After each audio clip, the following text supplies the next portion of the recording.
व्याख्यामुद्रां करसरसिजैः पुस्तकं शङ्खचक्रे बिभ्रद्भिन्नस्फटिकरुचिरे पुण्डरीके निषण्णः अम्लानश्रीरमृतविशदैरंशभिप्लावयन् मामाविर्भूयादनगमहिमा मानसे वागधीशः नमस्ते प्राणेश प्रणतविभवाय निमगाः नमस्वामिन् रामप्रियतमनुमन् गुरुगुण नमस्तुभ्यं भीमप्रबलतमकृष्णेष्ट भगवन् नमः श्रीमन्मध्वप्रदिश सुदर्शन्नो जय जय श्रीगुरुभ्यो नमः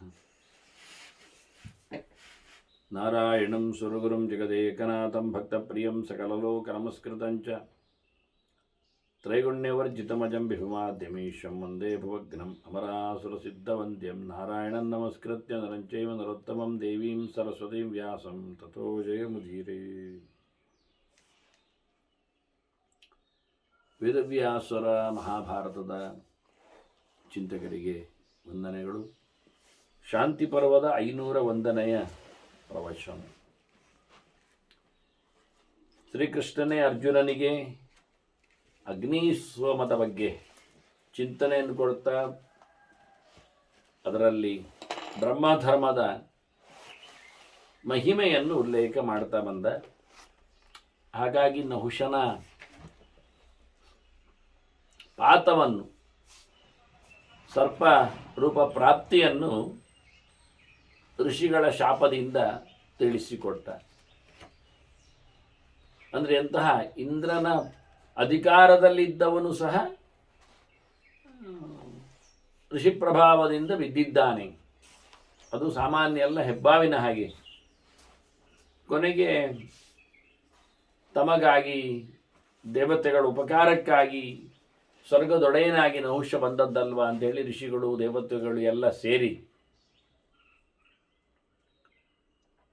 ಅವರ ಶಾಪಮೋಚನೆಯ ಬಗ್ಗೆ ಮತ್ತೆ ಕೇಳುತ್ತಾರೆ ಅಗಸ್ತ್ಯನಲ್ಲಿ. ಅಂದರೆ ಅಗಸ್ತ್ಯನ ಒಳಗೆ ಜಟೆಯಲ್ಲಿ ಅವಿತುಕೂತ ಭೃಗು ಶಾಪ ಕೊಟ್ಟಿರ್ತಾನೆ. ಭೃಗಿನ ಒಳಗೆ ಚತುರ್ಮುಖ ಇದ್ದೇ ಶಾಪವನ್ನು ನೀಡುವುದು. ಯಾಕೆಂದ್ರೆ ಅವನು ತನ್ನ ಶಕ್ತಿಯಿಂದ, ಅಂದರೆ ಅವನನ್ನು ಕುಳ್ಳಿರಿಸುವಾಗಲೇ ದೇವತೆಗಳು ಒಂದು ಒಡಂಬಡಿಕೆ ಮಾಡಿಕೊಂಡಿದ್ರು, ನೀನು ಕಂಡವರದ್ದೆಲ್ಲ ಶಕ್ತಿ ನಿನಗೆ ಬರ್ತದೆ ಅಂತ. ಹಾಗಾಗಿ ಅವನು ಋಷಿಗಳನ್ನು ಕಂಡುಬಿಟ್ಟಿದ್ದಾನೆ. ಹಾಗಾಗಿ ಅವರಿಗೆ ಶಕ್ತಿ ಹೋಗಿಬಿಟ್ಟಿದೆ. ಆದರೆ ಎಂದೂ ಕಣ್ಣಿಗೆ ಬೀಳದೇ ಇರುವಂತೆ ಅಗಸ್ತ್ಯರ ಜಟೆಯೊಳಗೆ ಕೂತಿದ್ದಾನೆ ಭೃಗು ಋಷಿ. ಹೀಗಾಗಿ ಅವನದ್ದೊಂದು ವಿಶೇಷವಾದದ್ದು. ಮತ್ತೆ ಶ್ರೇಷ್ಠರು ಯಾರು ಅಂತ ನೋಡ್ಲಿಕ್ಕೆ ಹೋಗಿ ವೈಕುಂಠದಲ್ಲಿ ಮಲಗಿದ್ದ ನಾರಾಯಣನಿಗೆ ತುಳಿದದ್ದವ. ಹಾಗೆ ಭೃಗುವಿನ ಪ್ರತಾಪ ಭಗವಂತನ ಎದೆಯಲ್ಲಿ ಶ್ರೀವತ್ಸ ಚಿಹ್ನೆ ಆಗುವಂತೆ ಒಂದು ಅಲ್ಲಿ ಗಾಯ ಅಥವಾ ಅದರದ್ದು ಚಿಹ್ನೆ ಒತ್ತಿದಾಗ, ಹೊಡೆದಾಗ, ಗುದ್ದಿದಾಗ ಆಗತಕ್ಕಂತಹ ಏನೊಂದು ನೆತ್ತರಿನ ಕಟ್ಟಿದ ಛಾಯೆ ಬರ್ತದೆ, ಕಪ್ಪಾಗುವಂತಹ ಕಲೆ, ಹಾಗೆ ಅದು ಬಿದ್ದೋಯ್ತು ಅಂತ ಭೃಗುವೇ ಶಾಪ ನೀಡಿದ್ದು ಅಂತ ಇಲ್ಲಿ ಬೇರೆ ಬೇರೆ ಮುಖಗಳಿಂದ ದುರ್ವಾಸರು ಕೊಟ್ಟದ್ದು ಅಂತ ಪುರಾಣಗಳು ಕೆಲವೇ ಮಾತಾಡ್ತವೆ. ಆಗ ನಾವು ಲಕ್ಷಣವಾಗಿ ಅದನ್ನು ಅರ್ಥ ಮಾಡಿಕೊಳ್ಳಲಿಕ್ಕೆ ಬರ್ತದೆ. ದುರ್ವಾಸ ಅಂತ ಅಂದರೆ ಅವನನ್ನು ಇಟ್ಟುಕೊಳ್ಳುವುದು, ಆ ಋಷಿಯನ್ನು ನಾವು ಮನೆಯಲ್ಲಿ ವಾಸ ಮಾಡಲಿಕ್ಕೆ ಬಿಡುವುದು ಭಾರಿ ಕಷ್ಟ ಅಂತ. ದುಃಖೇನ ವಾಸಯೋಗ್ಯ ಅಂತ. ಸುಲಭದಲ್ಲಿ ಆಗುವುದಿಲ್ಲ. ತುಂಬ ಮಡಿವಂತಿಗೆ, ತುಂಬ ನೀತಿವಂತಿಗೆ, ತುಂಬ ನಿಯಮಗಳು, ವ್ಯವಸ್ಥೆಗಳು ಇವನ್ನೆಲ್ಲ ಮಾಡಬೇಕಾಗ್ತದೆ ಅಂತ. ಅದು ಒಂದು ಅರ್ಥ. ಇನ್ನೂ ಒಂದು ಅರ್ಥ, ವಾಸಸ್ಸು ಅಂದರೆ ಬಟ್ಟೆ ಅಂತ ಅರ್ಥ ಮಾಡಿಕೊಂಡ್ರೆ ಅದು ಗಲೀಜು ಬಟ್ಟೆಯವ ಅಂತ. ಅದು ಭಾರಿ ಒಳ್ಳೆಯ ವಿಷಯ. ಅಂದರೆ ಗಲೀಜು ಬಟ್ಟೆ ಭಾರಿ ಒಳ್ಳೆಯ ವಿಷಯ ಅಂದರೆ ಹಾಗಲ್ಲ. ಒಳ್ಳೆ ಬಟ್ಟೆಗಳ ಬಗ್ಗೆ ಮೋಹವೇ ಇಲ್ಲ ಅಂತ, ಆಸೆಯೇ ಇಲ್ಲ ಅಂತ. ಯಾರಾದರೂ ಕೊಟ್ಟರೆ ಯಾರಿಗಾದರೂ ಕೊಟ್ಟು ಬಿಡುವುದು ಹಾಗೆ. ಅಂದರೆ ಮೈ ಮೇಲೆ ಬಟ್ಟೆ ಒಳ್ಳೆದಿರಬೇಕು ಅಂದರೆ ಶೋಕಿ ಅಲ್ಲ ಅಂತ ಹೇಳಲಿಕ್ಕೋಸ್ಕರ. ನೀವು ಶೋಕಿ ಮನುಷ್ಯನನ್ನು ಒಪ್ತೀರಂತಾದರೆ ಒಪ್ಬೋದು. ಮೇಕಪ್ ಮಾಡಿಕೊಂಡು ದಿನ ಶೋಕಿ ಮಾಡಿಕೊಂಡು ಒಂದು ಕೂದಲು ಎದುರು ಬಂದರೂ ಅದನ್ನು ಕತ್ತರಿಸಿಕೊಂಡು, ನಾನು ಎಷ್ಟೋ ಜನರದ್ದು ಮಠ ಮಂದಿರಗಳಲ್ಲೇ, ಗುಡಿಗುಡಾರಗಳಲ್ಲೇ, ಪೂಜೆ ಪುನಸ್ಕಾರಗಳಲ್ಲೇ, ವೈದಿಕ ಮನೆತನದಲ್ಲೇ, ವೈದಿಕ ಸಂಸ್ಕಾರಗಳಲ್ಲೇ, ಅಂದರೆ ವೈದಿಕ ಕರ್ಮಾಂಗಗಳಲ್ಲೇ ನೋಡಿದ್ದೇನೆ. ಅವರಲ್ಲಿ ನಿತ್ಯ ನಿರಂತರವಾಗಿಯೂ ಯಾವತ್ತೂ ಸಹ ಯಾವ ಕಾಲದಲ್ಲಿಯೂ, ಅದು ದ್ವಾದಶಿ ಇರಲಿ, ಸಂಕ್ರಾಂತಿ ಇರಲಿ, ಅಮಾವಾಸ್ಯೆ ಇರಲಿ, ಯಾವುದೇ ದಿನಮಾನಗಳಲ್ಲಿಯೂ ಅವರ ಮೂಗು ಮುಸುಂಡುಗಳಲ್ಲಿ ಎಲ್ಲ ಒಂದೇ ಒಂದು ಎಂತ ಹೇಳ್ತಾರೆ ನಾವು ಸುಳಿದು ತೆಗಿಲಿಕ್ಕೋಸ್ಕರ ಆದರೂ ಅಂತ ಹೇಳಿಕೊಳ್ತಾರಲ್ಲ, ದೃಷ್ಟಿ ಬೀಳದಂತೆ ಅಂತ ಹೇಳಲಿಕ್ಕಾದರೂ ಆಗ್ತದೆ ಹೇಳು ಅಂತ ಒಂದು ಕೂದಲು ಕಾಣುವುದಿಲ್ಲ. ಅಷ್ಟು ಚಂದವಾಗಿ ನಯವಾಗಿ ಅದನ್ನು ಯಾವ ಪ್ರಕಾರದಲ್ಲಿ ಹೇಗೆ ಯಾವಾಗ ಅದನ್ನು ತೆಗಿತಾರೆ ನನಗೆ ಗೊತ್ತಿಲ್ಲ. ಹೆಚ್ಚಿನ ವಿಷಯನ ಯಾವುದೋ ಒಂದು ಲೋಷನ್ಗಳನ್ನು ಬಳಸಿಕೊಂಡು ಅದನ್ನು ರಾತ್ರಿ ಇರುವೆಗಳಿಗೋ ಜಿರಳೆಗಳಿಗೋ ತಿನ್ನಲಿಕ್ಕೆ ಬಿಡ್ತಾರೋ ಏನೋ, ಅಂದರೆ ಮಡಿವಂತಿಗೆಯನ್ನು ಕಾಪಾಡಿಕೊಳ್ಳಲಿಕ್ಕೆ ಅಂತ ಹೇಳಿಕೊಳ್ಳುವುದಾದರೂ. ನೀವು ಯಾರೊಟ್ಟಿ ಎಲ್ಲಿ ಬೇಕಾದರೆ ಹೇಗೆ ಬೇಕಾದ್ರೆ ಇರೀರಿ, ಆದರೆ ಹೇಳಿಕೊಳ್ಳುವುದು ಬೇಡ ಹೇಳತಕ್ಕಂಥ ಒಂದು ನಿಯಮಾವಳಿಯನ್ನು ಮಾಡಿಕೊಂಡ ಈ ಒಂದು ಶುದ್ಧ ಸಂಪ್ರದಾಯಸ್ಥ ಕುಟುಂಬದ ಕಥೆಗಳಿಗೆ ಅರ್ಥ ಮಾಡೋದು ಹೇಗೆ ನಾವು? ಕುಟುಂಬ ಅಂದರೆ ನಾನು ಒಟ್ಟು ಸೇರಿ ಇರುವುದಕ್ಕೆ ಹೇಳಿಬಿಟ್ಟದ್ದು. ಅದು ಯಾವುದು ಸಂಘ ಸಂಸ್ಥೆಗಳಾಗಲಿ ಮಠ ಮಂದಿರಗಳಾಗಲಿ ಅವೆಲ್ಲವೂ ಸಹ ಕುಟುಂಬದ ವ್ಯಾಪ್ತಿಯಲ್ಲೇ ಬರ್ತದೆ. ಆ ಲೆಕ್ಕಾಚಾರದಲ್ಲಿ ನೋಡಿಕೊಂಡಾಗ ಒಟ್ಟು ಕಲೆತು ಅಂದರೆ ಕೂಡಿ ಉಂಬ ಕತೆ ಅಂತ ಕುಡುಂಬ ಅಂದರೆ ಹಾಗೆ. ಅದು ಗುಡುಂಬ ಹೋಗಿ ಕುಟುಂಬ ಆದದ್ದು. ಟಾ ಇಲ್ಲ ಮಧ್ಯದಲ್ಲಿ ಕುಡುಂಬ ಇರುವುದು. ಪ್ರಾಚೀನ ಪಾಠದಲ್ಲಿ ಕುಡುಂಬ ಅಂದರೆ ಕೂಡು ಉಂಬ ಅಂತ, ಒಟ್ಟು ಸೇರಿ ಕಲೆತು ತಿನ್ನುವ ಕತೆ ಅಂತ. ಒಬ್ಬೊಬ್ಬರದ್ದು ಒಂದು ಊಟ ಅಲ್ಲ, ಒಂದೊಂದು ಅಡುಗೆ ಅಲ್ಲ ಅಂತ ಲೆಕ್ಕಾಚಾರದಲ್ಲಿ ಮಾಡಲಿಕ್ಕೆ ಇರಲಿ. ಹೀಗಾಗಿ ಇಂತಹ ಒಂದು ವಿಚಿತ್ರವಾದ ಪದ್ಧತಿಯಂತೆ ದೇವತೆಗಳು ಋಷಿಗಳು ಒಳಗೆ ಅವಿತು ಕೂತಿ ಹೇಗೆ ಅಂದರೆ ದುರ್ವಾಸನ ಪ್ರಕರಣವನ್ನು ಉಲ್ಲೇಖ ಮಾಡಿ ಹೇಳಿದೆ ನಾನು. ಈ ರೀತಿಯಾಗಿ ನಾಮಾಂತರಗಳು ಚಿಂತನೆಗಳಿಗೆ ನಮಗೆ ಸಿಗ್ತಾವೆ. ಇತ್ತ ಕೊನೆಗೆ ಶಾಪಮೋಚನೆಗೆ ಋಷಿ ಹೇಳಿರ್ತಾನೆ, ಯಾವತ್ತು ಸ್ವಕುಲಚಃ ಶ್ರೀಮಾನ್ ಧರ್ಮರಾಜ್ ಭ್ರಾತೃಭಿರ್ಯುತಃ ಭೀಮಸ್ತಸ್ಯಾನುಜಃ ತಂತ್ವಂ ಗೃಹೀತಾತ್ ಯುಧಿಷ್ಠಿರಃ ಕಥಯಿತ್ವಾ ಸ್ವಕಾನ್ ಪ್ರಶ್ನಾನ್ ಸ್ವಂತನಂಚ ವಿಮೋಕ್ಷತೆ ಅಂತ. ಧರ್ಮರಾಜ ಸಿಗಬೇಕು, ತಮ್ಮಂದಿರ ಜೊತೆಯಲ್ಲಿ ಬರಬೇಕು, ಆಗ ನೀನು ಭೀಮನನ್ನು ಹಿಡಿದಿರಬೇಕು, ಆಗ ನಿನ್ನ ಪ್ರಶ್ನೆಗಳಿಗೆ ಅವನು ಉತ್ತರ ಕೊಡಬೇಕು, ಆಗ ನಿನಗೆ ಶಾಪಮೋಕ್ಷ ಆಗ್ತದೆ, ಹೆಬ್ಬಾವಿನ ಶರೀರ ಹೋಗ್ತದೆ, ನೀನು ಮತ್ತೆ ತೆರಳಲಿಕ್ಕೆ ಬರ್ತದೆ ಅಂತ ನೋಡಿ. ಪ್ರೆಡಿಕ್ಟ್ ಒಂದು ಶುದ್ಧವಾದ ಕೇವಲ ಸಣ್ಣ ಚಿಂತನೆ ಅಲ್ಲ, ನಿನಗೆ ಶಾಪ ಮೋಕ್ಷ ಆಗ್ತದೆ ಧರ್ಮರಾಜನ ಕಾಲಕ್ಕೆ ಅಂತ ಹೇಳಿಬಿಟ್ಟದ್ದಲ್ಲ. ಅಂದರೆ ಕೂಡಲೇ ಅರ್ಥ ಆಗುವುದಿಲ್ಲ. ಹಾಗೆ ಧರ್ಮರಾಜನ ಕಾಲಕ್ಕೆ ಶಾಪ ಮೋಕ್ಷ ಆಗ್ತದೆ ಹೇಳಿದರೆ ಧರ್ಮರಾಜ ಯಾರು ಧರ್ಮರಾಜ ಆಗಬಹುದು? ಅದನ್ನು ಲಕ್ಷಣವಾಗಿಟ್ಟುಕೊಂಡ್ರೆ ಒಬ್ಬ ಧಾರ್ಮಿಕನಾದ ರಾಜನನ್ನು ಅಂತ ಅರ್ಥ ಮಾಡಿದರೆ ಇದು ಹಾಗೆ ಉಳಿತದೆ. ಆಗ ಏನೋ ಅಚಾನಕವಾಗಿ ಧರ್ಮರಾಜ ಅಂತಲೇ ಹೆಸರು ಪಡೆದ ವ್ಯಕ್ತಿ ಬಂದಾಗ ಅವನನ್ನು ಧರ್ಮರಾಜ ಅಂತಲೇ ಕರೆಯುವುದಿಲ್ಲ, ಯುಧಿಷ್ಠಿರ ಅಂತ ಕರೆದಿದ್ದಾರೆ. ಹಾಗಾಗಿ ಮತ್ತೆ ಪುನಃ ನಾವು ಸೋಲ್ತೇವೆ, ಇವನು ಹೇಳಿದ್ಯಾರನ್ನು ಅಂತ. ಹೀಗಾಗಿ ಅದು ಒಂದು ವಿಷಯ. ಇಲ್ಲಿ ಎಷ್ಟು ಸ್ಪಷ್ಟತೆ ಉಂಟು ಕೇಳಿದರೆ, ಧರ್ಮರಾಜ ಯುಧಿಷ್ಠಿರ ಎರಡು ಶಬ್ದಗಳೊಟ್ಟಿಗೆ ಹೇಳಿಕೊಂಡು ತಮ್ಮಂದಿರ ಜೊತೆಯಲ್ಲಿ ಬರುವುದು ಅಂತ ಹೇಳುತ್ತಾ, ಅದರಲ್ಲಿಯೂ ಭೀಮಸೇನನನ್ನು ನೀನು ಹಿಡಿದಾಗ ಅಂತಲೂ ಹೇಳಿ ನೋಡು. ತಮ್ಮಂದಿರಲ್ಲಿ ಧರ್ಮರಾಜ ಬರಬೇಕು ಅಂತಲ್ಲ, ಅವರಿಗೆ ವನವಾಸದ ಒಂದು ಕಥೆಯೇ ಅರ್ಥ ಆಗುವುದಿಲ್ಲ. ಅವರು ಹಸ್ತಿನಾಪುರಕ್ಕೆ ಬಂದಾಗ, ಅವರ ಅಗ್ರಪೂಜೆ ನೋಡಿದಾಗ, ಅವರ ದಿಗ್ವಿಜಯ ನೆನೆದಾಗ, ಅವರ ಅಸ್ತ್ರಶಸ್ತ್ರ ಲಾಭದೊಂದಿಗೆ ದ್ರುಪದ ಭಂಗವನ್ನು ಚಿಂತನೆಗೈದಾಗ ಎಲ್ಲಿಯಾದ್ರವರಿಗೆ ಒಂದು ಕಾಡು ಪಾಲಾಗುವ ಕತೆ ಅರ್ಥ ಆಗ್ಬೋದಾ? ವನವಾಸದ ಯೋಚನೆ ಇರ್ತಿತ್ತ? ಎಂತಹ ಬದಲಾವಣೆ! ಹೀಗಾಗಿ ಕಾಡಿನಲ್ಲಿ ಇಲ್ಲದಿದ್ದರೆ ಹೆಬ್ಬಾವು ಕಾಡಿನಲ್ಲದೆ ಎಲ್ಲಿ ಸಿಗ್ತದೆ? ಕಾಡಿಗೆ ಬರುವ ಕತೆ ಹೇಳಿದ್ದು ನಾನು. ಇದೊಂದು ಮುಖ, ಇಷ್ಟು ಸ್ಪಷ್ಟ ಹೇಳಿ.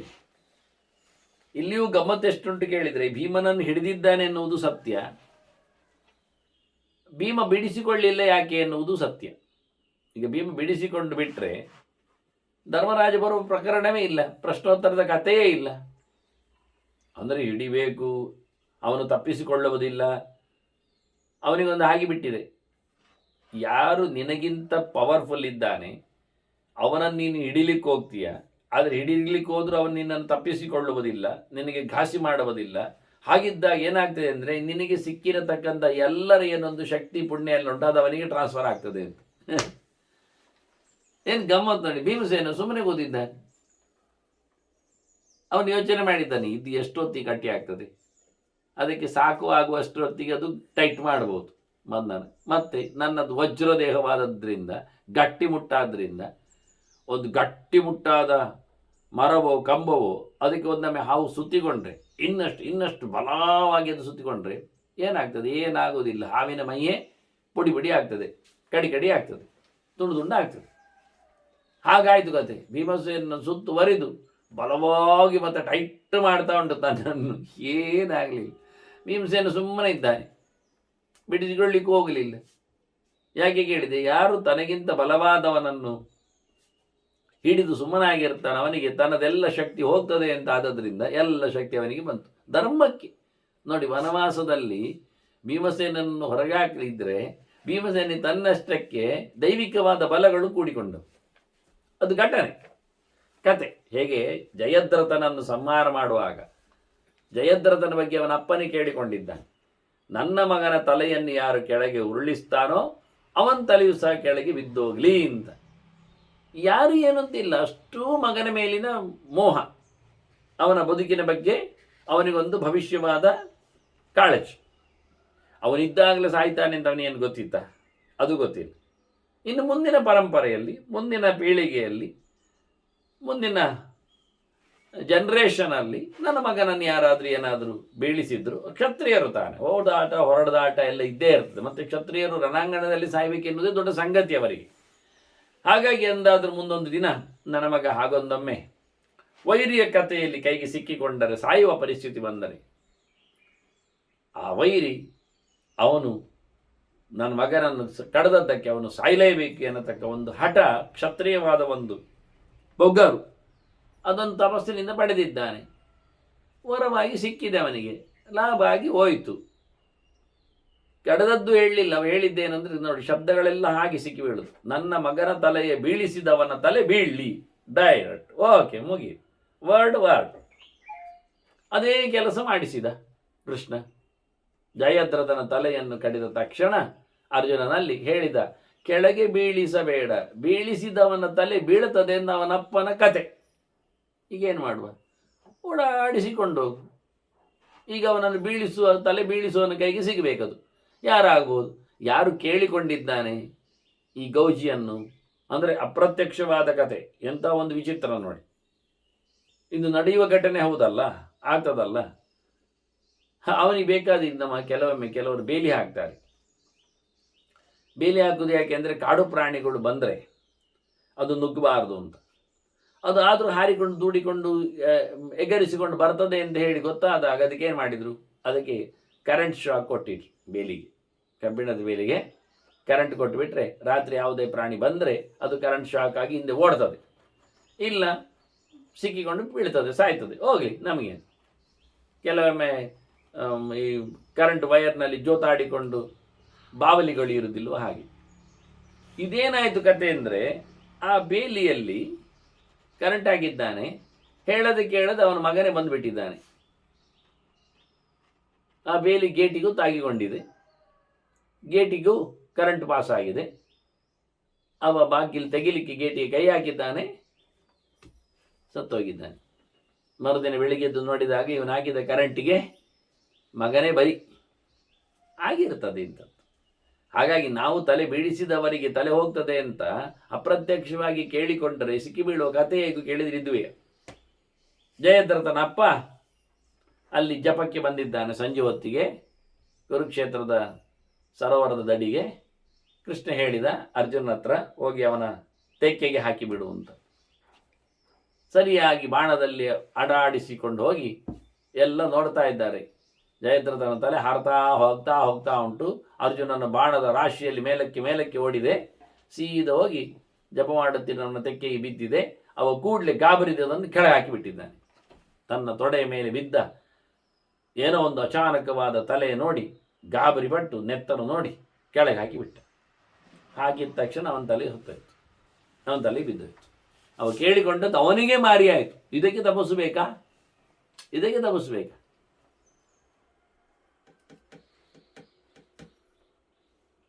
ಹಾಗಾಗಿ ನೋಡಿ, ಭೀಮಸೇನನನ್ನು ಕಾಡಿಗೆ ಓಡಿಸಿ ಏನು ತಿನ್ನಲಿಕ್ಕಿಲ್ಲದಂತೆ ಮಾಡುವ, ಕಾಡಾಡಿಗಳಾಗಿ ಅವರು ಪರದಾಡಿ ಹಾಳಾಗಿ ಹೋಗಲಿ. ಅದು ಅವರ ಇಳಿ ವಯಸ್ಸಿನ ಹೊತ್ತಾಗ, ಅವರು 50ರ ನಂತರದಲ್ಲಿ ಹೋದವರು.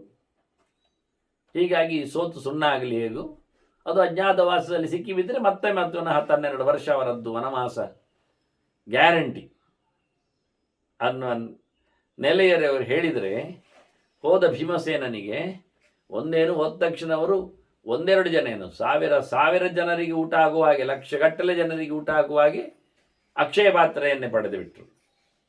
ಅದು ಎಷ್ಟು ಹೊಟ್ಟೆ ಉರಿಲಿಕ್ಕಿಲ್ಲ ದುರ್ಯೋಧನಾದಿಗಳಿಗೆ. ಇಲ್ಲಿ ಅಗ್ರಪೂಜೆಯಲ್ಲಿ ಬಂದ ಕಾಣಿಕೆ ಸಂಭಾವನೆಗಳೇ ಅಥವಾ ಇತರದ್ದು ಕರಗಳೇ ಸಿಕ್ಕಿದ್ದು, ಅದು ದಾನ ಮಾಡಿಯೋ ತಿಂದಾಕಿಯೋ ಖಾಲಿ ಆದೀತು. 10-20 ವರ್ಷದಲ್ಲಿ ಅಷ್ಟು ಬಂದಿದ್ದರು, ಇವರು ಖಾಲಿ ಮಾಡುವವರೇ. ಆದರೆ ಇಲ್ಲಿ ಕಾಡಿನಲ್ಲಿ ಗಡದಲ್ಲಿ ಅಕ್ಷಯ ಪಾತ್ರೆ ಸಿಗಲಿಕ್ಕೆ ಹೋಗಿ ಇದು ಖಾಲಿಯಾಗುವ ಕಥೆ ಇಲ್ಲ. ಎವ್ರಿಡೇ ನೋಡಿ, ಒಂದು ಉಪದ್ರಕ್ಕೆ ಹೋಗಿ ಅವರಿಗೆ ಡಬಲ್ ಲಾಭ. ಇಷ್ಟಾಗಿ ಕಾಡಿಗೆ ಹೋದವರು ಅವರು ಸೀದಾ ಕುಬೇರನ ಮನೆಯಲ್ಲಿ ಕೂತ್ಬಿಟ್ಟಿದ್ದಾರೆ ಸುಮಾರು ವರ್ಷ, ಒಂದು 4-5 ವರ್ಷ. ಏನು ಗಮ್ಮತ್ತು ಈಗ ಇದೆಂತ ಹೇಳುವ? ಇದು ಯಾವ ನಮೂನೆಯ ವನವಾಸ ಅಂತ ನಾವು ಹೇಳೋದು? ಈಗ ಗಮ್ಮತ್ತಲ್ಲಿ ಇದ್ದಾರೆ. ಮತ್ತೆ ಇದಕ್ಕಿಂತ ಗಮ್ಮತ್ತು, ಊರಿಗಿಂತ ವಾಸಿ. ಊರಿನಲ್ಲಿ ಆಡಳಿತ ಅಂತ ಒಂದಿರ್ತದೆ, ಇಲ್ಲಿ ಆಡಳಿತೀಯ ಪ್ರಶ್ನೆಯೇ ಇಲ್ಲ, ಭಾರಿ ಆರಾಮ. ಭೀಮಸೇನನಿಗೆ ಪೌರುಷಕ್ಕೆ ಧಕ್ಕೆಯೇ ಆಗಲಿಲ್ಲ, ಬೇಕಾದಷ್ಟು ಬಲ ಬೇರೆ ಬಂತು. ಇದು ಒಳ್ಳೆಯ ಬಲ, ದೇವತೆಗಳದ್ದು ಋಷಿಗಳದ್ದೆಲ್ಲ ಪವರ್ ಅವನಲ್ಲಿ ಕೂತಿತ್ತು. ನೋಡಿ, ಇದೆಲ್ಲ ಅವನು ಬಹಳ ಕಷ್ಟದಿಂದ ಆಡಳಿತಿಗಾಗಿ ಕೇಳಿಕೊಂಡ ನೌಶನ ಶಕ್ತಿ ಇವನಿಗೆ ಖಾಲಿ ಒಂದು ದಿನದಲ್ಲಿ ಬಂದು ಸಿಕ್ಕಿತು. ಅದರಿಂದ ತಿನ್ಲಿಕ್ಕೆ ಹೋಗುವಾಗಲೂ, ಮುಟ್ಟಿಕ್ಕೆ ಹೋಗುವಾಗಲೂ, ಪಡಿಲಿಕ್ಕೆ ಹೋಗಲು ಯೋಚನೆ ಮಾಡಬೇಕು, ತನ್ನ ಯೋಗ್ಯತೆಗೆ ಸಂಬಂಧಪಡ್ತದಾ? ನಾನು ಎಷ್ಟೋ ಬಾರಿ ಹೇಳುವುದುಂಟು, ಯಾವುದೋ ಒಂದು ಬಲಾತ್ಕಾರದಿಂದ ಬಂದ ಸಂಪತ್ತು ಅದು ನಮ್ಮ ಮನೆಯೊಳಗೆ ಬಿದ್ದರೆ ಆ ಮನೆಯೊಳಗೆ ಇದ್ದದ್ದನ್ನೆಲ್ಲ ಅದು ಲೂಟಿ ಮಾಡ್ತದೆ. ಆ ನಮೂನೆ ಆಗಿಬಿಡ್ತದೆ. ಹಾಳು ಸೊತ್ತುಗಳು ಒಳ್ಳೆಯ ಜೊತೆಯಲ್ಲಿ ಸೇರಿಕೊಂಡ್ರು ಹಾಳಾಗುವುದಿಲ್ವ? ಹಾಗೆ ದೊಡ್ಡ ಕೊಪ್ಪರಿಗೆ ಹಾಲಿಗೆ ಒಂದು ತೊಟ್ಟು ವಿಷ ಬಿದ್ದರೂ ಆ ದೊಡ್ಡ ಕೊಪ್ಪರಿಗೆ ಹಾಲನ್ನು ಮತ್ತೆ ಬಿಸಾಡಬೇಕಾಗ್ತದೆ. ಅಷ್ಟು ಪಾಯ್ಸನ್ ಆಗ್ತದೆ, ಮಾರಿ ಆಗ್ತದೆ, ಉಪದ್ರವಕಾರಿ ಆಗ್ತದೆ. ಹಾಗೆ ದುಡ್ಡು ಸಹ ಅಷ್ಟೇ. ಒಳ್ಳೆಯ ಪ್ರಕಾರದಲ್ಲಿ ದುಡಿದು ತಂದಾಗಿದ ದುಡ್ಡು ಕೆಟ್ಟವರ ಯಾವುದೋ ಒಂದು ಲಕ್ಷಣದಲ್ಲಿ ಸೇರಿಬಿಟ್ರೆ ಅವರದ್ದು ಪೂರ್ತಿ ಅದಕ್ಕೆ ಪಾಪಶೇಷ ಅಲ್ಲಿ ತುಂಬಲಿಕ್ಕೆ ಹೋಗಿ ಇದ್ದದ್ದೆಲ್ಲ ಹಾಳಾಗ್ತದೆ, ಕೊಳಿಲಿಕ್ಕೆ ಶುರುವಾಗ್ತದೆ, ರೋಗ ರುಜಿನಗಳಿಗೆ ಓಡ್ತದೆ. ಅದೇ ರೀತಿಯಾಗಿ ಇಲ್ಲಿ ನಹುಷ ಬಲಾತ್ಕಾರದಲ್ಲಿ ಪಡೆದ ಸೊತ್ತೆಲ್ಲ ಎಷ್ಟು ಚೆನ್ನಾಗಿ ಟ್ರಾನ್ಸ್ಫರ್ ಆಯಿತು ಭೀಮನಿಗೆ. ದುರ್ಯೋಧನ ಇನ್ನಷ್ಟು ಒಟ್ಟಿಗೆ ಹೆಚ್ಚಾಗಬೇಕು. ಎಷ್ಟು ಬಲ ಇದ್ದರೇನು? ಬಲರಾಮ ಹೇಳುತ್ತಾನೆ, ಬಲದಲ್ಲಿ ದೊಡ್ಡಸ್ತಿಗೆಗಿಂತ ಪ್ರಾಕ್ಟೀಸಿನಲ್ಲಿ ಅದನ್ನು ಕ್ಷತ್ರಿಯರು ಉಪಯೋಗಿಸಿಕೊಳ್ಳುವುದರಲ್ಲಿ ಸಾಮರ್ಥ್ಯ ವಿಶೇಷ ಇರುವುದು. ಆದ್ದರಿಂದ ನಾನು ಏಕಂಬಲಾಧಿಕ ಮನ್ಯೆ ಅಪರಂ ಶಿಕ್ಷೆಯಾಧಿಕಂ ಅಂತಾನೆ. ನಾನು ಅವನನ್ನು ಭೀಮಸೇನನ್ನು ಗಟ್ಟಿಗ ಅಂತ ಹೇಳ್ತೇನೆ, ಆದರೆ ದುರ್ಯೋಧನ ಕಮ್ಮಿ ಇಲ್ಲಲ್ಲ. ಇದೆಂತ ನೋಡುವ, ಅವ ಭಾರಿ ಪ್ರಾಕ್ಟೀಸ್ ಮಾಡಿದ್ದಾನಲ್ಲ ಅಂತ ಹೇಳಿ ಅವನ ಮೇಲೆ ಹೆಚ್ಚು ಭರವಸೆಯನ್ನು ಕೊಡ್ತಾನೆ. ವಿಷಯ ಸತ್ಯ. ಮತ್ತು ಗಮ್ಮತ್ತು ಅಂದರೆ, ಒಬ್ಬನನ್ನು ಕೊಲ್ಲಬೇಕಾದ್ರೆ, ಮಣಿಸಬೇಕಾದ್ರೆ ಬಿಡಿ, ಕಮ್ಮಿ ಸಾಕು. ಜೇತುಂ ಚತುರ್ಗುಣ ಬಲ ಹಂತುಂ ಶತಾಧಿಕ ಬಲ ಅಂತ ಕ್ರಮ. ಗೆಲ್ಲುವುದು ಸುಲಭ, ಅವನಿಗಿಂತ 4 ಪಟ್ಟು ಬಲ ಇದ್ದರೆ ಸಾಕು. ಸಾಯಿಸಬೇಕಾದ್ರೆ ಉಂಟಲ್ಲ 100 ಗಟ್ಟಲೆ ಬಲ ಬೇಕು, 100 ಪಟ್ಟು ಬಲ. ಯಾಕೆಂದರೆ ಸಾಯಿಸುವುದು ಅಂತ ಆಗಿದ್ರೆ, ಇದು ಒಂದು ದೃಷ್ಟಿಯಿಂದ ಸ್ಪೋರ್ಟ್ ಎನ್ನುವುದು ಅದು ಡೆಡ್ಲಿ ಅಂತ ಆಗಿದ್ರೆ, ಡೆತ್ ಸ್ಪೋರ್ಟ್ ಆಗಿದ್ರೆ, ಸಾವಿನ ತನಕ ಸೆಣಸಾಟ ಅಂತ ಆಗಿದ್ರೆ, ಅವನು ಆಗ ಇಬ್ಬರಿಗೂ ಗೊತ್ತಿರ್ತದೆ ಸಾಯಿಸಲೇಬೇಕು ಅಂತ. ಆಗ ಜೋರು ಇರ್ತದೆ. ಗೆಲ್ಲುವುದರಲ್ಲಿ ಸಾಮರ್ಥ್ಯ ವಿಶೇಷ ಏನಿರುವುದಿಲ್ಲ. ಆದ್ದರಿಂದ ಭೀಮಸೇನನಿಗೆ ಸಾಯಿಸಬೇಕು ಅಂತಾದರೆ ಕಂಡಾವಟ್ಟೆ ಬಲ ಬೇಕೆನ್ನುವುದು ಸತ್ಯ. ಹಾಗೆ ದುರ್ಯೋಧನಿಗಿಂತ ಗಂಡಾಬಟ್ಟೆ ಬಲ ಉಂಟು ಅಂತ ಬಲರಾಮ ಒಪ್ಪಿದ್ದಾನೆ. ಆದರೆ ದುರ್ಯೋಧನ ಬಿಡಬೇಕಲ್ಲ, ಅವನದ್ದು ನ್ಯಾಕ್ ಜಾಸ್ತಿ ಇದೆ, ತಂತ್ರಗಳು ಜಾಸ್ತಿ ಇವೆ ಅಂತ ಸ್ವಯಂ ತಾನೇ ಬಲರಾಮನೇ ಹೇಳಿಕೊಟ್ಟದ್ದಲ್ಲ. ಅದರಿಂದ ಭೀಮನಲ್ಲಿಯೂ ಅವನು ಹೊಡೆದಾಟದಲ್ಲಿ ನೋಡಿದ್ದಾನೆ, ದುರ್ಯೋಧನಲ್ಲಿ ಹೊಡೆದಾಟದಲ್ಲಿ ನೋಡಿದ್ದಾನೆ. ಆದರೆ ಏನಾಯಿತು, ದುರ್ಯೋಧನನ ಹೊಡೆದಾಟದಲ್ಲಿ ಬಲರಾಮನಿಗೆ ಒಂದು ಮೈನಸ್ ಇತ್ತು, ಗಮನಿಸಬೇಕಾದ ಅಂಶ. ಯಾಕೆಂದರೆ ದುರ್ಯೋಧನ ಬಲರಾಮನಿಗೆ ಹೊಡೆಯುವಲ್ಲಿ ಏನು ಮುಲಾಜಿಲ್ಲದೆ ಹೊಡಿಬೋದಿತ್ತು, ಹೊಡೆದಿದ್ದ ಕಾಣುತ್ತದೆ. ಗದಾಯುದ್ಧ ಅಂದರೆ ಮ್ಯೂಚುವಲ್ ಅಲ್ವ. ಆದರೆ ಭೀಮಸೇನ ಹಾಗೆ ಮಾಡುತ್ತಿರಲಿಲ್ಲ. ಬಲರಾಮನಲ್ಲಿ ಹೋರಾಟ ಮಾಡಿದಾಗ, ಕಲಿಸಿದಾಗ, ಕೃಷ್ಣನೇ ಹೇಳಿದ್ದು ಕಲಿಸಿದಾಗ ಬಲರಾಮನಲ್ಲಿ ಭಗವಂತನ ವಿಶೇಷವಾದ ಆವೇಶ ಇದ್ದಾಗ ಕಲಿತಿದ್ದ ಭೀಮಸೇನ. ಆಗ ಕಲಿಯುವಾಗ ಅವನು ಯಾವತ್ತೂ ಸಹ ಹೊಡಿತಾ ಇರಲಿಲ್ಲ ಜೋರಾಗಿ. ಯಾಕೆ, ಅಲ್ಲಿ ದೇವರುಂಟವನಿಗೆ. ಬಲರಾಮನಲ್ಲಿ ಭಗವಂತನ ರೂಪ ನೋಡ್ತಾ ಇದ್ದಾನೆ. ಯಾವಾಗ ಬಲರಾಮನಲ್ಲಿ ಭಗವಂತನ ಆವೇಶಗಳು ಕಮ್ಮಿ ಇರ್ತವೆ, ಇಲ್ಲಾಗಿರ್ತದೆ, ಆಗ ಸ್ವಚ್ಛವಾದ ಶುದ್ಧವಾದ ಕೇವಲ ಶೇಷ ಬಲರಾಮ ಕಾಣ್ತಾನೆ. ಆಗ ಸಮ ಹೊಡೆದಿದ್ದಾನೆ ಭೀಮಸೇನ. ಅದು ಇಂಥ ಸಂದರ್ಭಗಳು ಬಾರಿ ಕಮ್ಮಿ, ತಿಂದ ಸಂದರ್ಭ ಕಮ್ಮಿ.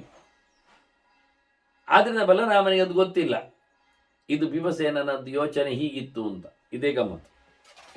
ಆದ್ರಿಂದ ಭೀಮಸೇನನ ಹೋರಾಟದಲ್ಲಿ, ಬಲರಾಮನ ವಿಷಯದಲ್ಲಿ ದ್ರೋಣನಲ್ಲಿಯೂ ಹಾಗೆ ಮಾಡಿದ್ದಾನವ. ಭೀಷ್ಮಾಚಾರ್ಯರಲ್ಲಿ ಎಲ್ಲ ಹಾಗೆ. ಭೀಮಸೇನ ಮೃದುವಾದ ಹೋರಾಟ. ಅದೇ ದ್ರೋಣ ಚಾಲೆಂಜ್ ಮಾಡಿದಾಗ ಎತ್ತಿ ಎತ್ತಿ ಬಿಸಾಡಿ ಹೋಗಿದ್ದಾನೆ ಅವನ ರಥವನ್ನು. ಆದರೂ ಚಚ್ಚಲಿಲ್ಲ ದ್ರೋಣರನ್ನು. ಅವನು ಚಾಲೆಂಜ್ ಮಾಡಿದ್ರು, ಸ್ಪರ್ಧಾತ್ಮಕವಾಗಿ ಹೋರಾಡಿದ್ರು, ಭೀಮಸೇನ ಕೆಣಕಿದ್ರು. ಭೀಮಸೇನನ ಪಾಲಿಸಿ ಮಾತ್ರ ಅಷ್ಟೇ ಮೃದುವಾಗಿತ್ತು. ಆದರೂ ಹೇಳಿದ, ನಿಂಗೆಂತ ಭೀಮ ಕಾಣಿಸ್ಬೇಕು ನೋಡು ಅಂತೇಳಿ ಇಡೀ ರಥ ಮೇಲಕ್ಕೆ ಬಿಸಾಡಿ ಕೆಳಗೆ ಬಿದ್ದು ಅದ್ರ ಕುದುರೆ, ಸೂತ, ರಥ ಎಲ್ಲ ಪುಡಿ ಪುಡಿ. ದ್ರೋಣ ಹಾರಿ ಬಚವಾದ. ಭೀಮಸೇನನಿಗೆ ಹಾರಿದ ದ್ರೋಣನ ಮೇಲೆ ಆ ರಥವನ್ನು ಬೀಳಿಸಬೇಕು ಅಂತ ಬರುವುದಿಲ್ಲ ಅಂತಲ್ಲ, ಸುಮ್ಮನೆ. ಅದು ಎಂಥದ್ದು, ಬಗೆ ಬಗೆಯ ಅಸ್ತ್ರಗಳನ್ನು ದ್ರೋಣರು ಇವನೇನೆ ಎಸಿತಾನೆ ಇದ್ದಾರೆ, ಬಾಣ ಬಿಡ್ತಾನೆ ಇದ್ದಾರೆ. ಇವ ಸೀದ ಮಂಡೆ ಬಗ್ಗಿಸಿಕೊಂಡು ಹೋಗಿ ಅವರ ರಥವನ್ನು ಎತ್ತಿ ಬಿಸಾಡಿ ಆಗಿದೆ. ಒಂದಾದ್ರೆ ಸಮ 8 ಬಾರಿ ರಥ ಬಿಸಾಡಿದ್ದಾನೆ. 8 ರಥ ಒಮ್ಮೆಲೆ ಸೈಮಲ್ಟೇನಿಯಸ್ ಒಂದು ಬಿಸಾಡಿ ಆಯಿತು. ಕೂಡಲೇ ದುರ್ಯೋಧನ ಒಂದು ರಥ ತಂದು ಕೊಟ್ಟ ದ್ರೋಣರಿಗೆ ಹೋರಾಡಲಿಕ್ಕೆ ಅಂತ. ಅದರಲ್ಲಿ ಸೂತ, ಆನಂತರ ಆಯುಧ ಕೊಡುವವ, ಚಕ್ರ ರಕ್ಷಕ, ಕುದುರೆಗಳು ಎಲ್ಲ ಇದ್ದವು. ದ್ರೋಣ ಅದರ ಸಾರಥಿ ಎಲ್ಲ ಇದ್ದಾನೆ. ಕೂಡಲೇ ದ್ರೋಣ ಅದರ ಮೇಲೆ ನಿಂತು ಹೋರಾಟಕ್ಕೆ ಸಜ್ಜಾಗಿದ್ದಾನೆ. ಮಗದೊಮ್ಮೆ ಟಾಕ್ ಬಿಸಾಡಿ ಆಯ್ತು. ಆದರೂ ಬೋಧ ಬರಲಿಲ್ಲ ದ್ರೋಣರಿಗೆ. ಕೊನೆಗೆ 8 ಬಿಸಾಡಿ ಹೋದ ನಂತರ ಮತ್ತೆ ಸಾಕು ಅಂತ ಹೇಳಿ ಅವರ ಅತ್ತ ಧರ್ಮರಾಜನೆಡೆಗೆ ಹೋರಾಟಕ್ಕೆ ಹೋದ್ರು. ಹಾಗೆ ಭೀಮಸೇನ ಒಳಗೆ ಪ್ರವೇಶ ಮಾಡಿದ ಕತೆ. ಅವನು ಬಿಸಾಡುವಾಗ ಅಪ್ಪ ಈ ಎಡ ಕೈಯಲ್ಲಿ ಹಿಂದಕ್ಕೆ ಬಡಿದ್ರೂ ಪುಡಿ ಪುಡಿ ಆಗತಕ್ಕ ಕತೆ. ಕಾಲಲ್ಲಿ ಗುದ್ದಿ ದುರ್ಯೋಧನ ತಮ್ಮಂದಿರನ್ನೆಲ್ಲ ಅಪ್ಪಚ್ಚಿ ಮಾಡಿದವ, ಕೈಯಲ್ಲಿ ಗುದ್ದಿ ಮುಗಿಸಿದವ. ವಿಷಯವೇ ಅಲ್ಲ ಅವನಿಗೆ. ಅದನ್ನ ಭೀಮಸೇನನ ಬಗ್ಗೆ ಗೊತ್ತಿಲ್ಲ. ಅವನಿಗೆ ಇನ್ನೊಬ್ಬರ ಶಕ್ತಿ ಬರಬೇಕು ಅಂತಲ್ಲ, ಮೊದಲು ಹಾಗೆ ಮಾಡಿದ್ನಲ್ಲ ಅವನು ದುರ್ಯೋಧನ. ಅವನಿಗೆ ಹಾವುಗಳಿಂದ ಕಡಿಸಿ ಅಂತ ಮಾಡ್ತಾ ಅವನನ್ನು ನೀರಿನೊಳಗೆ ಹಾಕಿ ಗಂಗೆಯ ಬಹಳ ದೊಡ್ಡ ಮಡುವಿನಲ್ಲಿ, ಮತ್ತೆ ಮೇಲೆ ಬರಲಿಕ್ಕೆ ಆಗುವುದಿಲ್ಲ ಅಂತ ಸುಳಿಯಲ್ಲಿ ಹಾಕಿ ಅವನನ್ನು ಮುಗಿಸಬೇಕು ಅಂತ ಹಾಕಿದರೆ ಅವನು ಸೀದಾ ನಾಗಲೋಕಕ್ಕೆ ಹೋಗಿದ್ದಾನೆ ಅಡಿಗೆ. ನಾಗಗಳು ಅವನಿಗೆ ಗೆಸ್ಟ್ ಬಂದಿದ್ದಾರೆ ಹೇಳಿ ಚಂದ ಮಾಡಿ ಅವನಿಗೆ ಪಾನಕ ಕೊಟ್ಟಿದ್ದಾರೆ. ಅದು ಎಲ್ಲಿ ಪಾನಕ ಕೊಡೋದು, ಲೋಟೆಯಲ್ಲಿ ಅಲ್ಲ, ಹಂಡೆಯಲ್ಲಿ, ದೊಡ್ಡ ಗಾತ್ರದ ಹಂಡೆ. ಅದು ನಾಗಲೋಕದ ರಸ. ಕುಡ್ದ. ಮತ್ತೆ ಅವರು ನಾಗಗಳು ಕೇಳಿದ್ರು ಇನ್ನು ಬೇಕಾ ಅಂತ. ಇನ್ನೊಂದು ಕುಡಿ ಅಂತ ಕೊಟ್ಟರು. ಬೇಕಾ ಕೇಳೋದಿಲ್ಲ, ಇನ್ನೊಂದು ಕೊಡುದು. ಮತ್ತೊಂದು ಕುಡ್ದ ಹಂಡೆ. ಮತ್ತೊಂದು ಕೇಳಿದ್ರು, ಇನ್ನೂ ಒಂದು ಕುಡ್ದ. ನೋಡಿ, ಭೀಮಸೇನ ನಾಗಗಳ ಪ್ರೀತಿಗಾಗಿ ನಾಗಗಳು ಕೊಟ್ಟ ರಸಾಯನವನ್ನು 8 ಕುಂಡ ಕೊಡ್ದಿದ್ದಾನೆ. ಯಾಕೆ? ಅಷ್ಟಕುಲ ನಾಗಗಳ ಕತೆಗಾಗಿ. ಇದೆಲ್ಲ ಯಾರಿಗೆ ರಹಸ್ಯವಿದ್ಯೆ ಗೊತ್ತಾಗ್ತದೆ ನೋಡಿ. 8 ನಾಗಗಳ ವಂಶವು ಬೆಳೆಯಲಿ ಅಂತೇಳಿ, 8 ಕುಲಗಳ ನಾಗಗಳಿಗೆ ಸಂತೃಪ್ತಿ ಆಗಲಿ ಅಂತೇಳಿ ಭೀಮಸೇನ ಗಮ್ಮತ್ತಿನಲ್ಲಿ ಒಂದೊಂದು ಕುಂಡದಲ್ಲಿ ಎಂಥ ಪವರ್ ಇತ್ತು ಕೇಳಿದರೆ, ಯಸ್ಮಿನ್ ಕುಂಡೇ ಪ್ರತಿಷ್ಠಿತಂ ದಶನಾಗ ಸಹಸ್ರಸ್ಯ ಬಲಂ, 10,000 ಆನೆಯ ಬಲ. ನೀವು ಯಾವ ನಮೂನೆಯ ಆನೆಯನ್ನಾದರೂ ಲೆಕ್ಕಕ್ಕೆ ತಗೊಳ್ಳಿ. 10,000 ಆನೆಯ ಬಲ ಒಂದು ಕುಂಡದ ರಸಾಯನದಲ್ಲಿ ಇತ್ತು ಅಂತಾದರೆ ಅದರ ಶಕ್ತಿ ಹೇಗೆ ನೋಡಿ. ಭೀಮಸೇನ ಪವರ್ ಏನೀಗ? ಮೊದಲು ಹೀಗೆ ಮಾಡಿದ, ಕಳಿಸಿಕೊಟ್ಟು ಶಕ್ತಿ ತಂದ, 2ನೇ ಸರ್ತಿಯು ಕಾಡಿಗೆ ಹೋಗಿ ಇಂಥದ್ದೇ ಆದದ್ದು. ಆಯ್ತು, ಅವನದ್ದು ಪ್ರಾಕ್ಟೀಸಿನಲ್ಲಿ ಇಲ್ಲಲ್ಲ, ಖಾಲಿ ಮೈಯಲ್ಲಿ ಕೇಳಿದರೆ ಕಸುವಿನಲ್ಲಿ ಇತ್ತು. ಯಾಕೆಂದರೆ ತಿಸ್ತ್ರ ಕೋಟ್ಯಶ್ಚ ನಿಹತಾ ಭೀಮಸೇನೇನ ತೀರ್ಥ ವಿಘ್ನಕರಾಹ ಅಂತ. ಅವನು 12 ವರ್ಷದ ಕಾಡಿನಲ್ಲಿದ್ದಾಗ ಅಲ್ಲಲ್ಲಿನ ತೀರ್ಥಕ್ಷೇತ್ರಗಳಲ್ಲಿ ಏನೆಲ್ಲ ಅನ್ಯಾಯ ಮಾಡುತ್ತಾ ಈ ಬಗ್ಗ ಕಿರ್ಮೀರನಂತವರೆಲ್ಲ ಇದ್ದಾರೆ ಅಡ್ಡದಾರಿಗಳಲ್ಲಿ ಕೂತವರು, ಅವರನ್ನೆಲ್ಲ 3 ಕೋಟಿ ರಕ್ಕಸರನ್ನು ಮುಗಿಸಿದ್ದಾನವ. ಇಲ್ಲಿ 2 ಒಟ್ಟು ಸೇರಿ 18 ಅಕ್ಷೋಹಿಣಿ ಸೈನ್ಯದಲ್ಲಿದ್ದದ್ದು ಒಂದು 50 ಲಕ್ಷ ಜನ, ಅರ್ಧ ಕೋಟಿಗೆ ಆಗ್ತದೆ.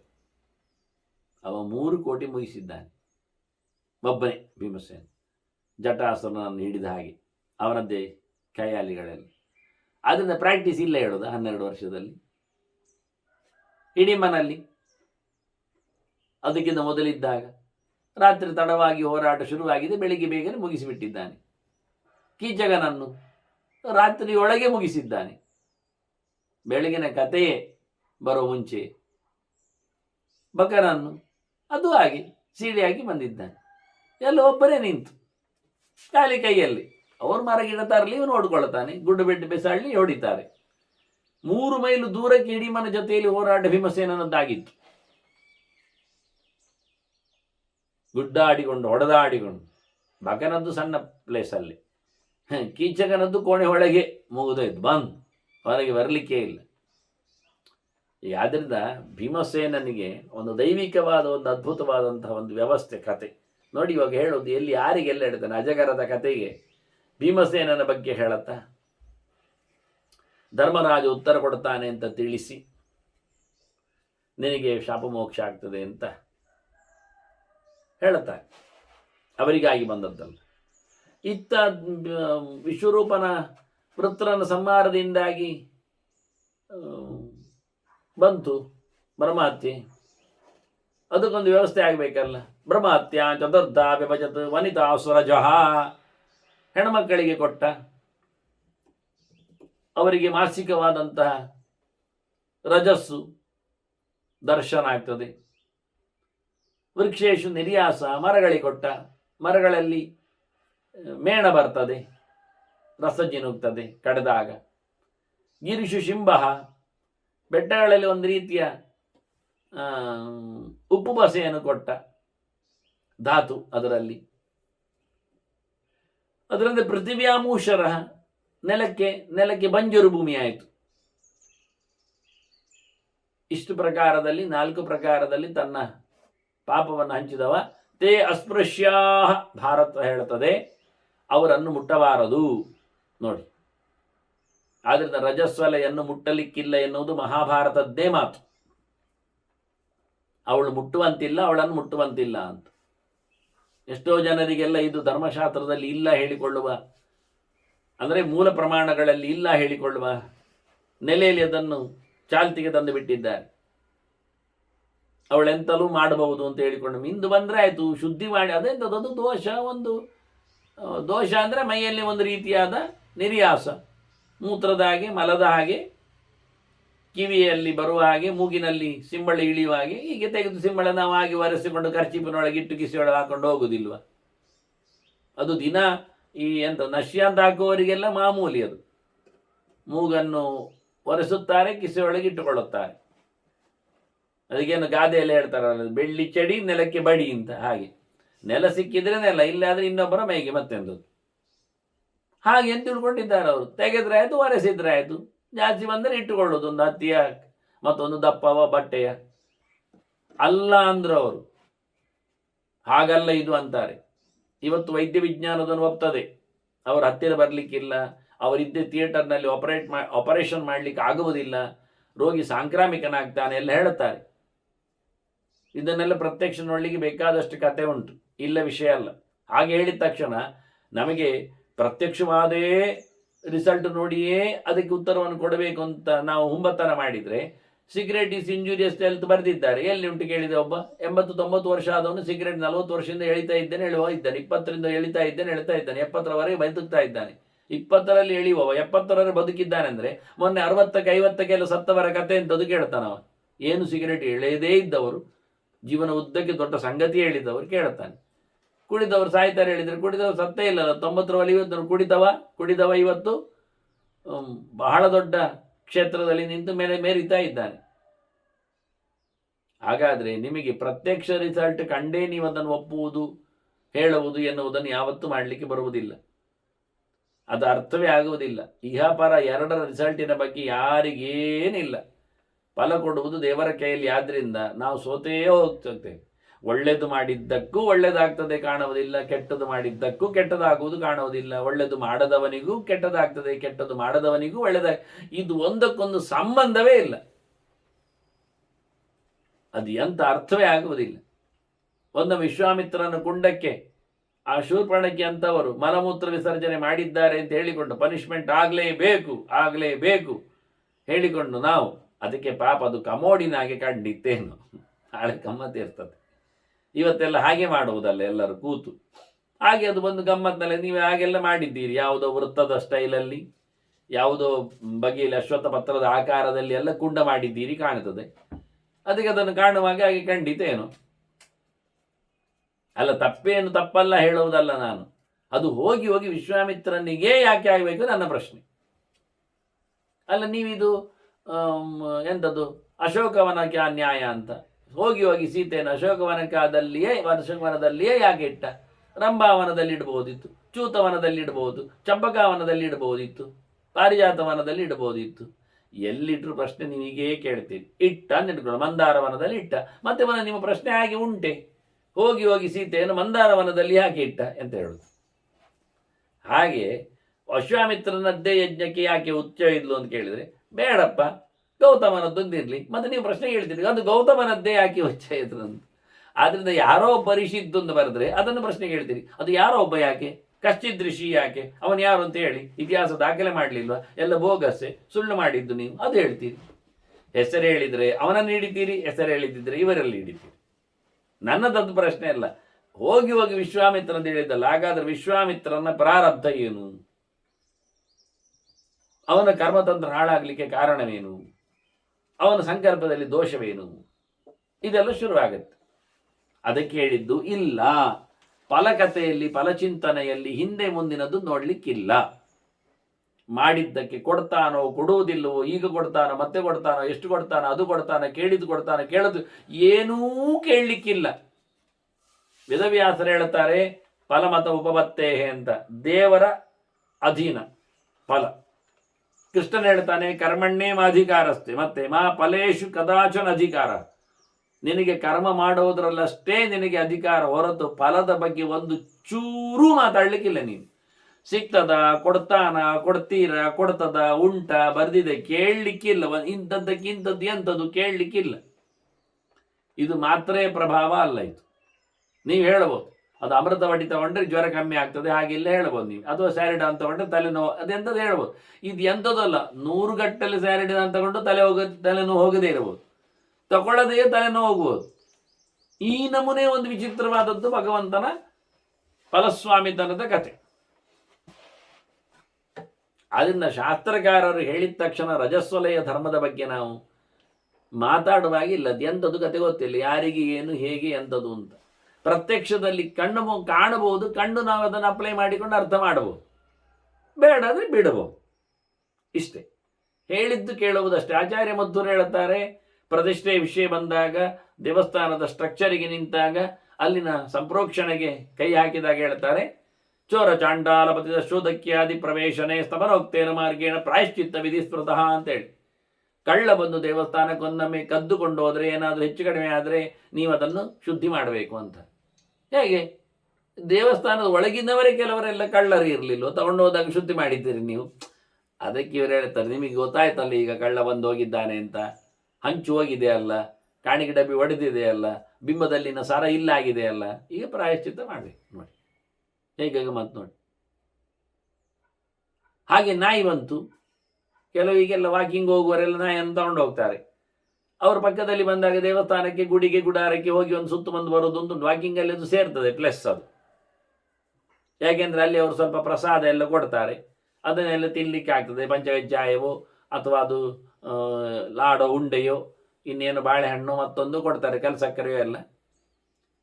ಅದು ರುಟೀನ್ ಆಗಿದೆ ಅವರಿಗೆ. ಹಾಗಾಗಿ ವಾಕಿಂಗ್ ಹೋಗಿ ಅದನ್ನೊಂದು ಬಾಯಿ ಹಾಕೊಂಡು ಬರಲಿಕ್ಕೆ ಆಗ್ತದೆ, ಹೇಳಿಕೊಂಡು ಒಳಗೆ ಹೋಗಿ ಬರ್ತಾರೆ. ಬರುವಾಗ ನಾಯಿ ಸಹ ಹೊರಗೆ ಬರ್ತದೆ, ಒಳಗೆ ಬರ್ತದೆ ಕೆಲವೊಮ್ಮೆ.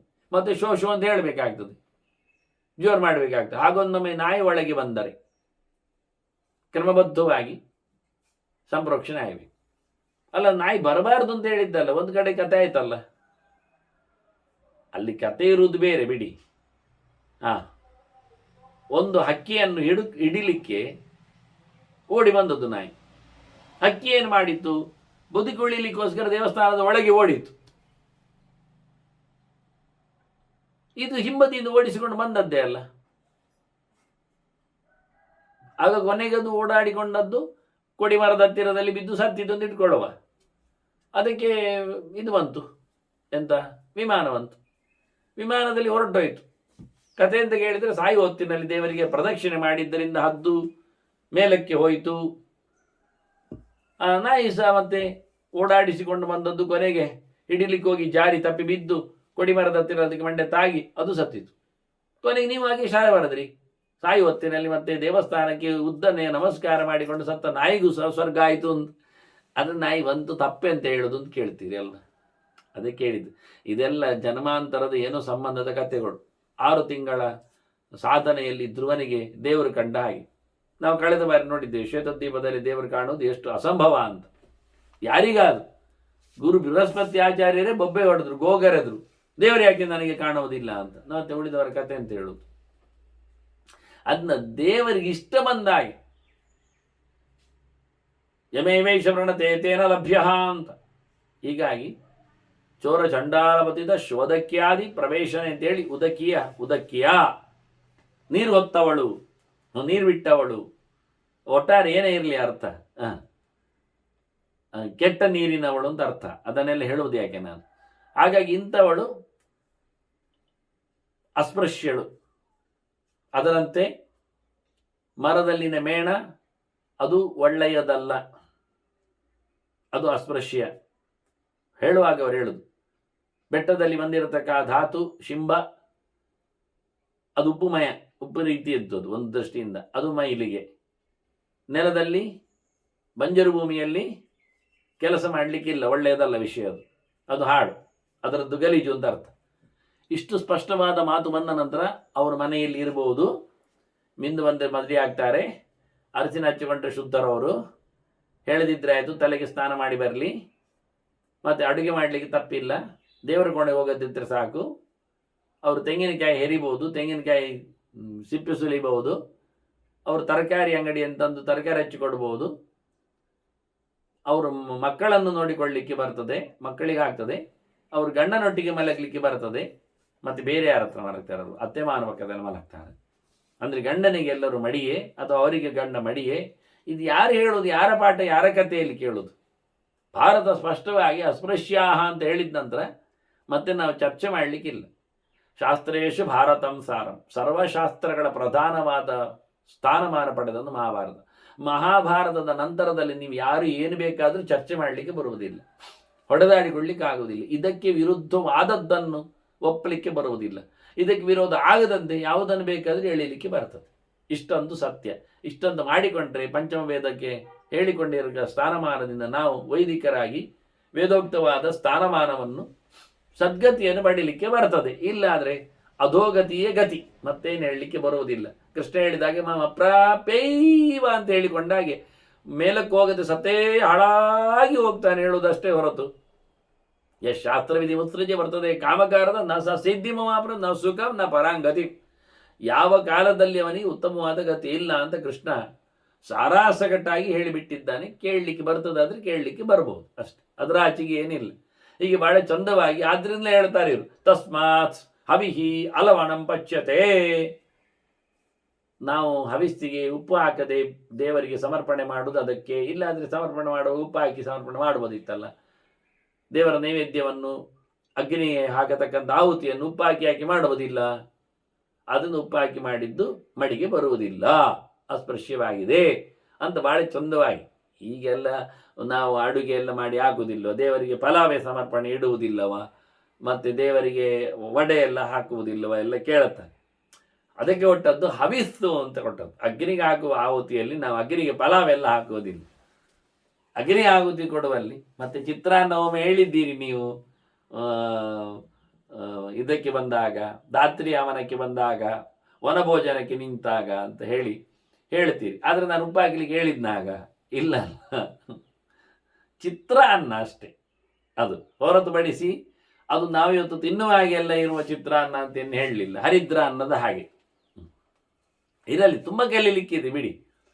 ಹೀಗಾಗಿ ಇಂಥ ವಿಶೇಷವಾದ ಚಿಂತನೆಗಳನ್ನು ಕೊಟ್ಟು ಕೃಷ್ಣ ಇನ್ನೂ ಕೆಲವು ಋಷಿಗಳ ಬಗ್ಗೆ ಮಾತುಗಳನ್ನು ಹೇಳುತ್ತಾನೆ. ವಾಸ್ತವವಾಗಿ ಭರದ್ವಾಜರು ಅಗ್ನಿಗೆ ಶಾಪ ಕೊಡಲಿಲ್ವ ಎಂತ ಅಂತ, ನೀನು ಎಂತ ತಿನ್ನುವವನಾಗಿ ಹೋಗು ಅಂತ. ಒಂದು ವಿಚಿತ್ರ, ಸರ್ವಭಕ್ಷಕನಾಗುವಂಥವನಿಗೆ ಶಾಪ ಕೊಟ್ಟಿದ್ದಾರೆ.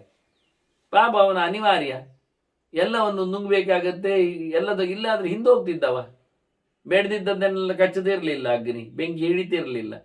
ಈಗ ಎಂತ ಪ್ಲಾಸ್ಟಿಕ್ ಹಾಕ್ತೀರಿ ನೀವು ಮಾರ್ಯಾರೆ, ಕೆಲವೆಲ್ಲ ದೊಡ್ಡ ದೊಡ್ಡ ಹೋಮ ಹವನ ಅಂತ ಹೇಳಿಕೊಂಡು ಎಂತೆಂಥದ್ದು ಬಾಚಣಿಗೆ ಹಾಕ್ತಾರೆ, ಮತ್ತು ಸೀರೆ ಹಾಕ್ತಾರೆ, ಇನ್ನೆಂಥ ಬಳೆ ಹಾಕ್ತಾರೆ, ಎಂತೆಂತೆಂಥ ಕಾಡಿಗೆ ಹಾಕ್ತಾರೆ, ಸಿಕ್ಕಿದ್ದನ್ನು ಸಿಕ್ಕಾಬಟ್ಟೆ ಹಾಕ್ತಾರೆ. ಪಾಪ ಅಗ್ನಿ ಬಾಯಿ ಮುಚ್ಚಿ, ಭರದ್ವಾಜರ ಶಾಪ ಉಂಟು ನನಗೆ ಹೇಳಿ ಬಾಯಿ ಮುಚ್ಚಿ ತಿಂತದೆ, ಇವರಿಗೆ ಹಾಳಾಗಿ ಹೋಗಲಿ ಅಂತ ಬೈದುಕೊಂಡಿರ್ತದೆ. ಇವರದೆಲ್ಲ ಬೆಂಕಿ ಹಿಡಿದು ಸುಟ್ಟೋಗಲಿ ಅಂತೆಲ್ಲ ತಮಾಷೆ ಮಾಡಿರ್ತದೆ. ಅದು ಏನು ಮಾಡುವ, ಹಾಕಬಾರ್ದು ಅಂತ ಹೇಳಿದ್ದಾರೆ. ಆದರೆ ಅಗ್ನಿಗೆ ಅನಿವಾರ್ಯ, ಕೆಟ್ಟದ್ದನ್ನು ಅದೇ ಆಗಿ ಶೂರ್ಪಣಕ್ಕೆ ಹಾಗೆ ಹಾಕಿತ್ತು, ಮನವನ್ನೆಲ್ಲ ಹಾಕಿತ್ತು. ಸ್ಯಾಕ್ರಿಫೈಸ್ ಫೈರ್ ಅದು, ಮತ್ತೆ ಸಂಸ್ಕಾರಗೊಂಡ ಅಗ್ನಿ. ಎಂಥ ವಿಚಿತ್ರ. ಅದೇ ಹೇಳ್ತಾನೆ, ದೊಡ್ಡವರ ಶಾಪ ಎಂಥವರನ್ನು ಕಡಿತದೆ ಹೊಡಿತದೆ ಅಂತ. ಇನ್ನೊಂದು ಕತೆ ಹೇಳ್ತಾನೆ ಕೃಷ್ಣ, ಅದಿತಿರುವೈ ದೇವಾನಾಂ ಅನ್ನಮಪಚತ್. ಅದಿತಿ ಗೊತ್ತು ನಮಗೆ, ಕಶ್ಯಪನ ಹೆಂಡತಿ, ದಕ್ಷನ ಮಗಳು, ಬ್ರಹ್ಮದೇವರ ಮಗ ತಾನೆ ಮರೀಚಿ, ಅವನ ಮಗ ಕಶ್ಯಪ. ಬ್ರಹ್ಮದೇವರ ಮಗನೇ ದಕ್ಷ, ಅವನ ಮಗಳು ಅದಿತಿ.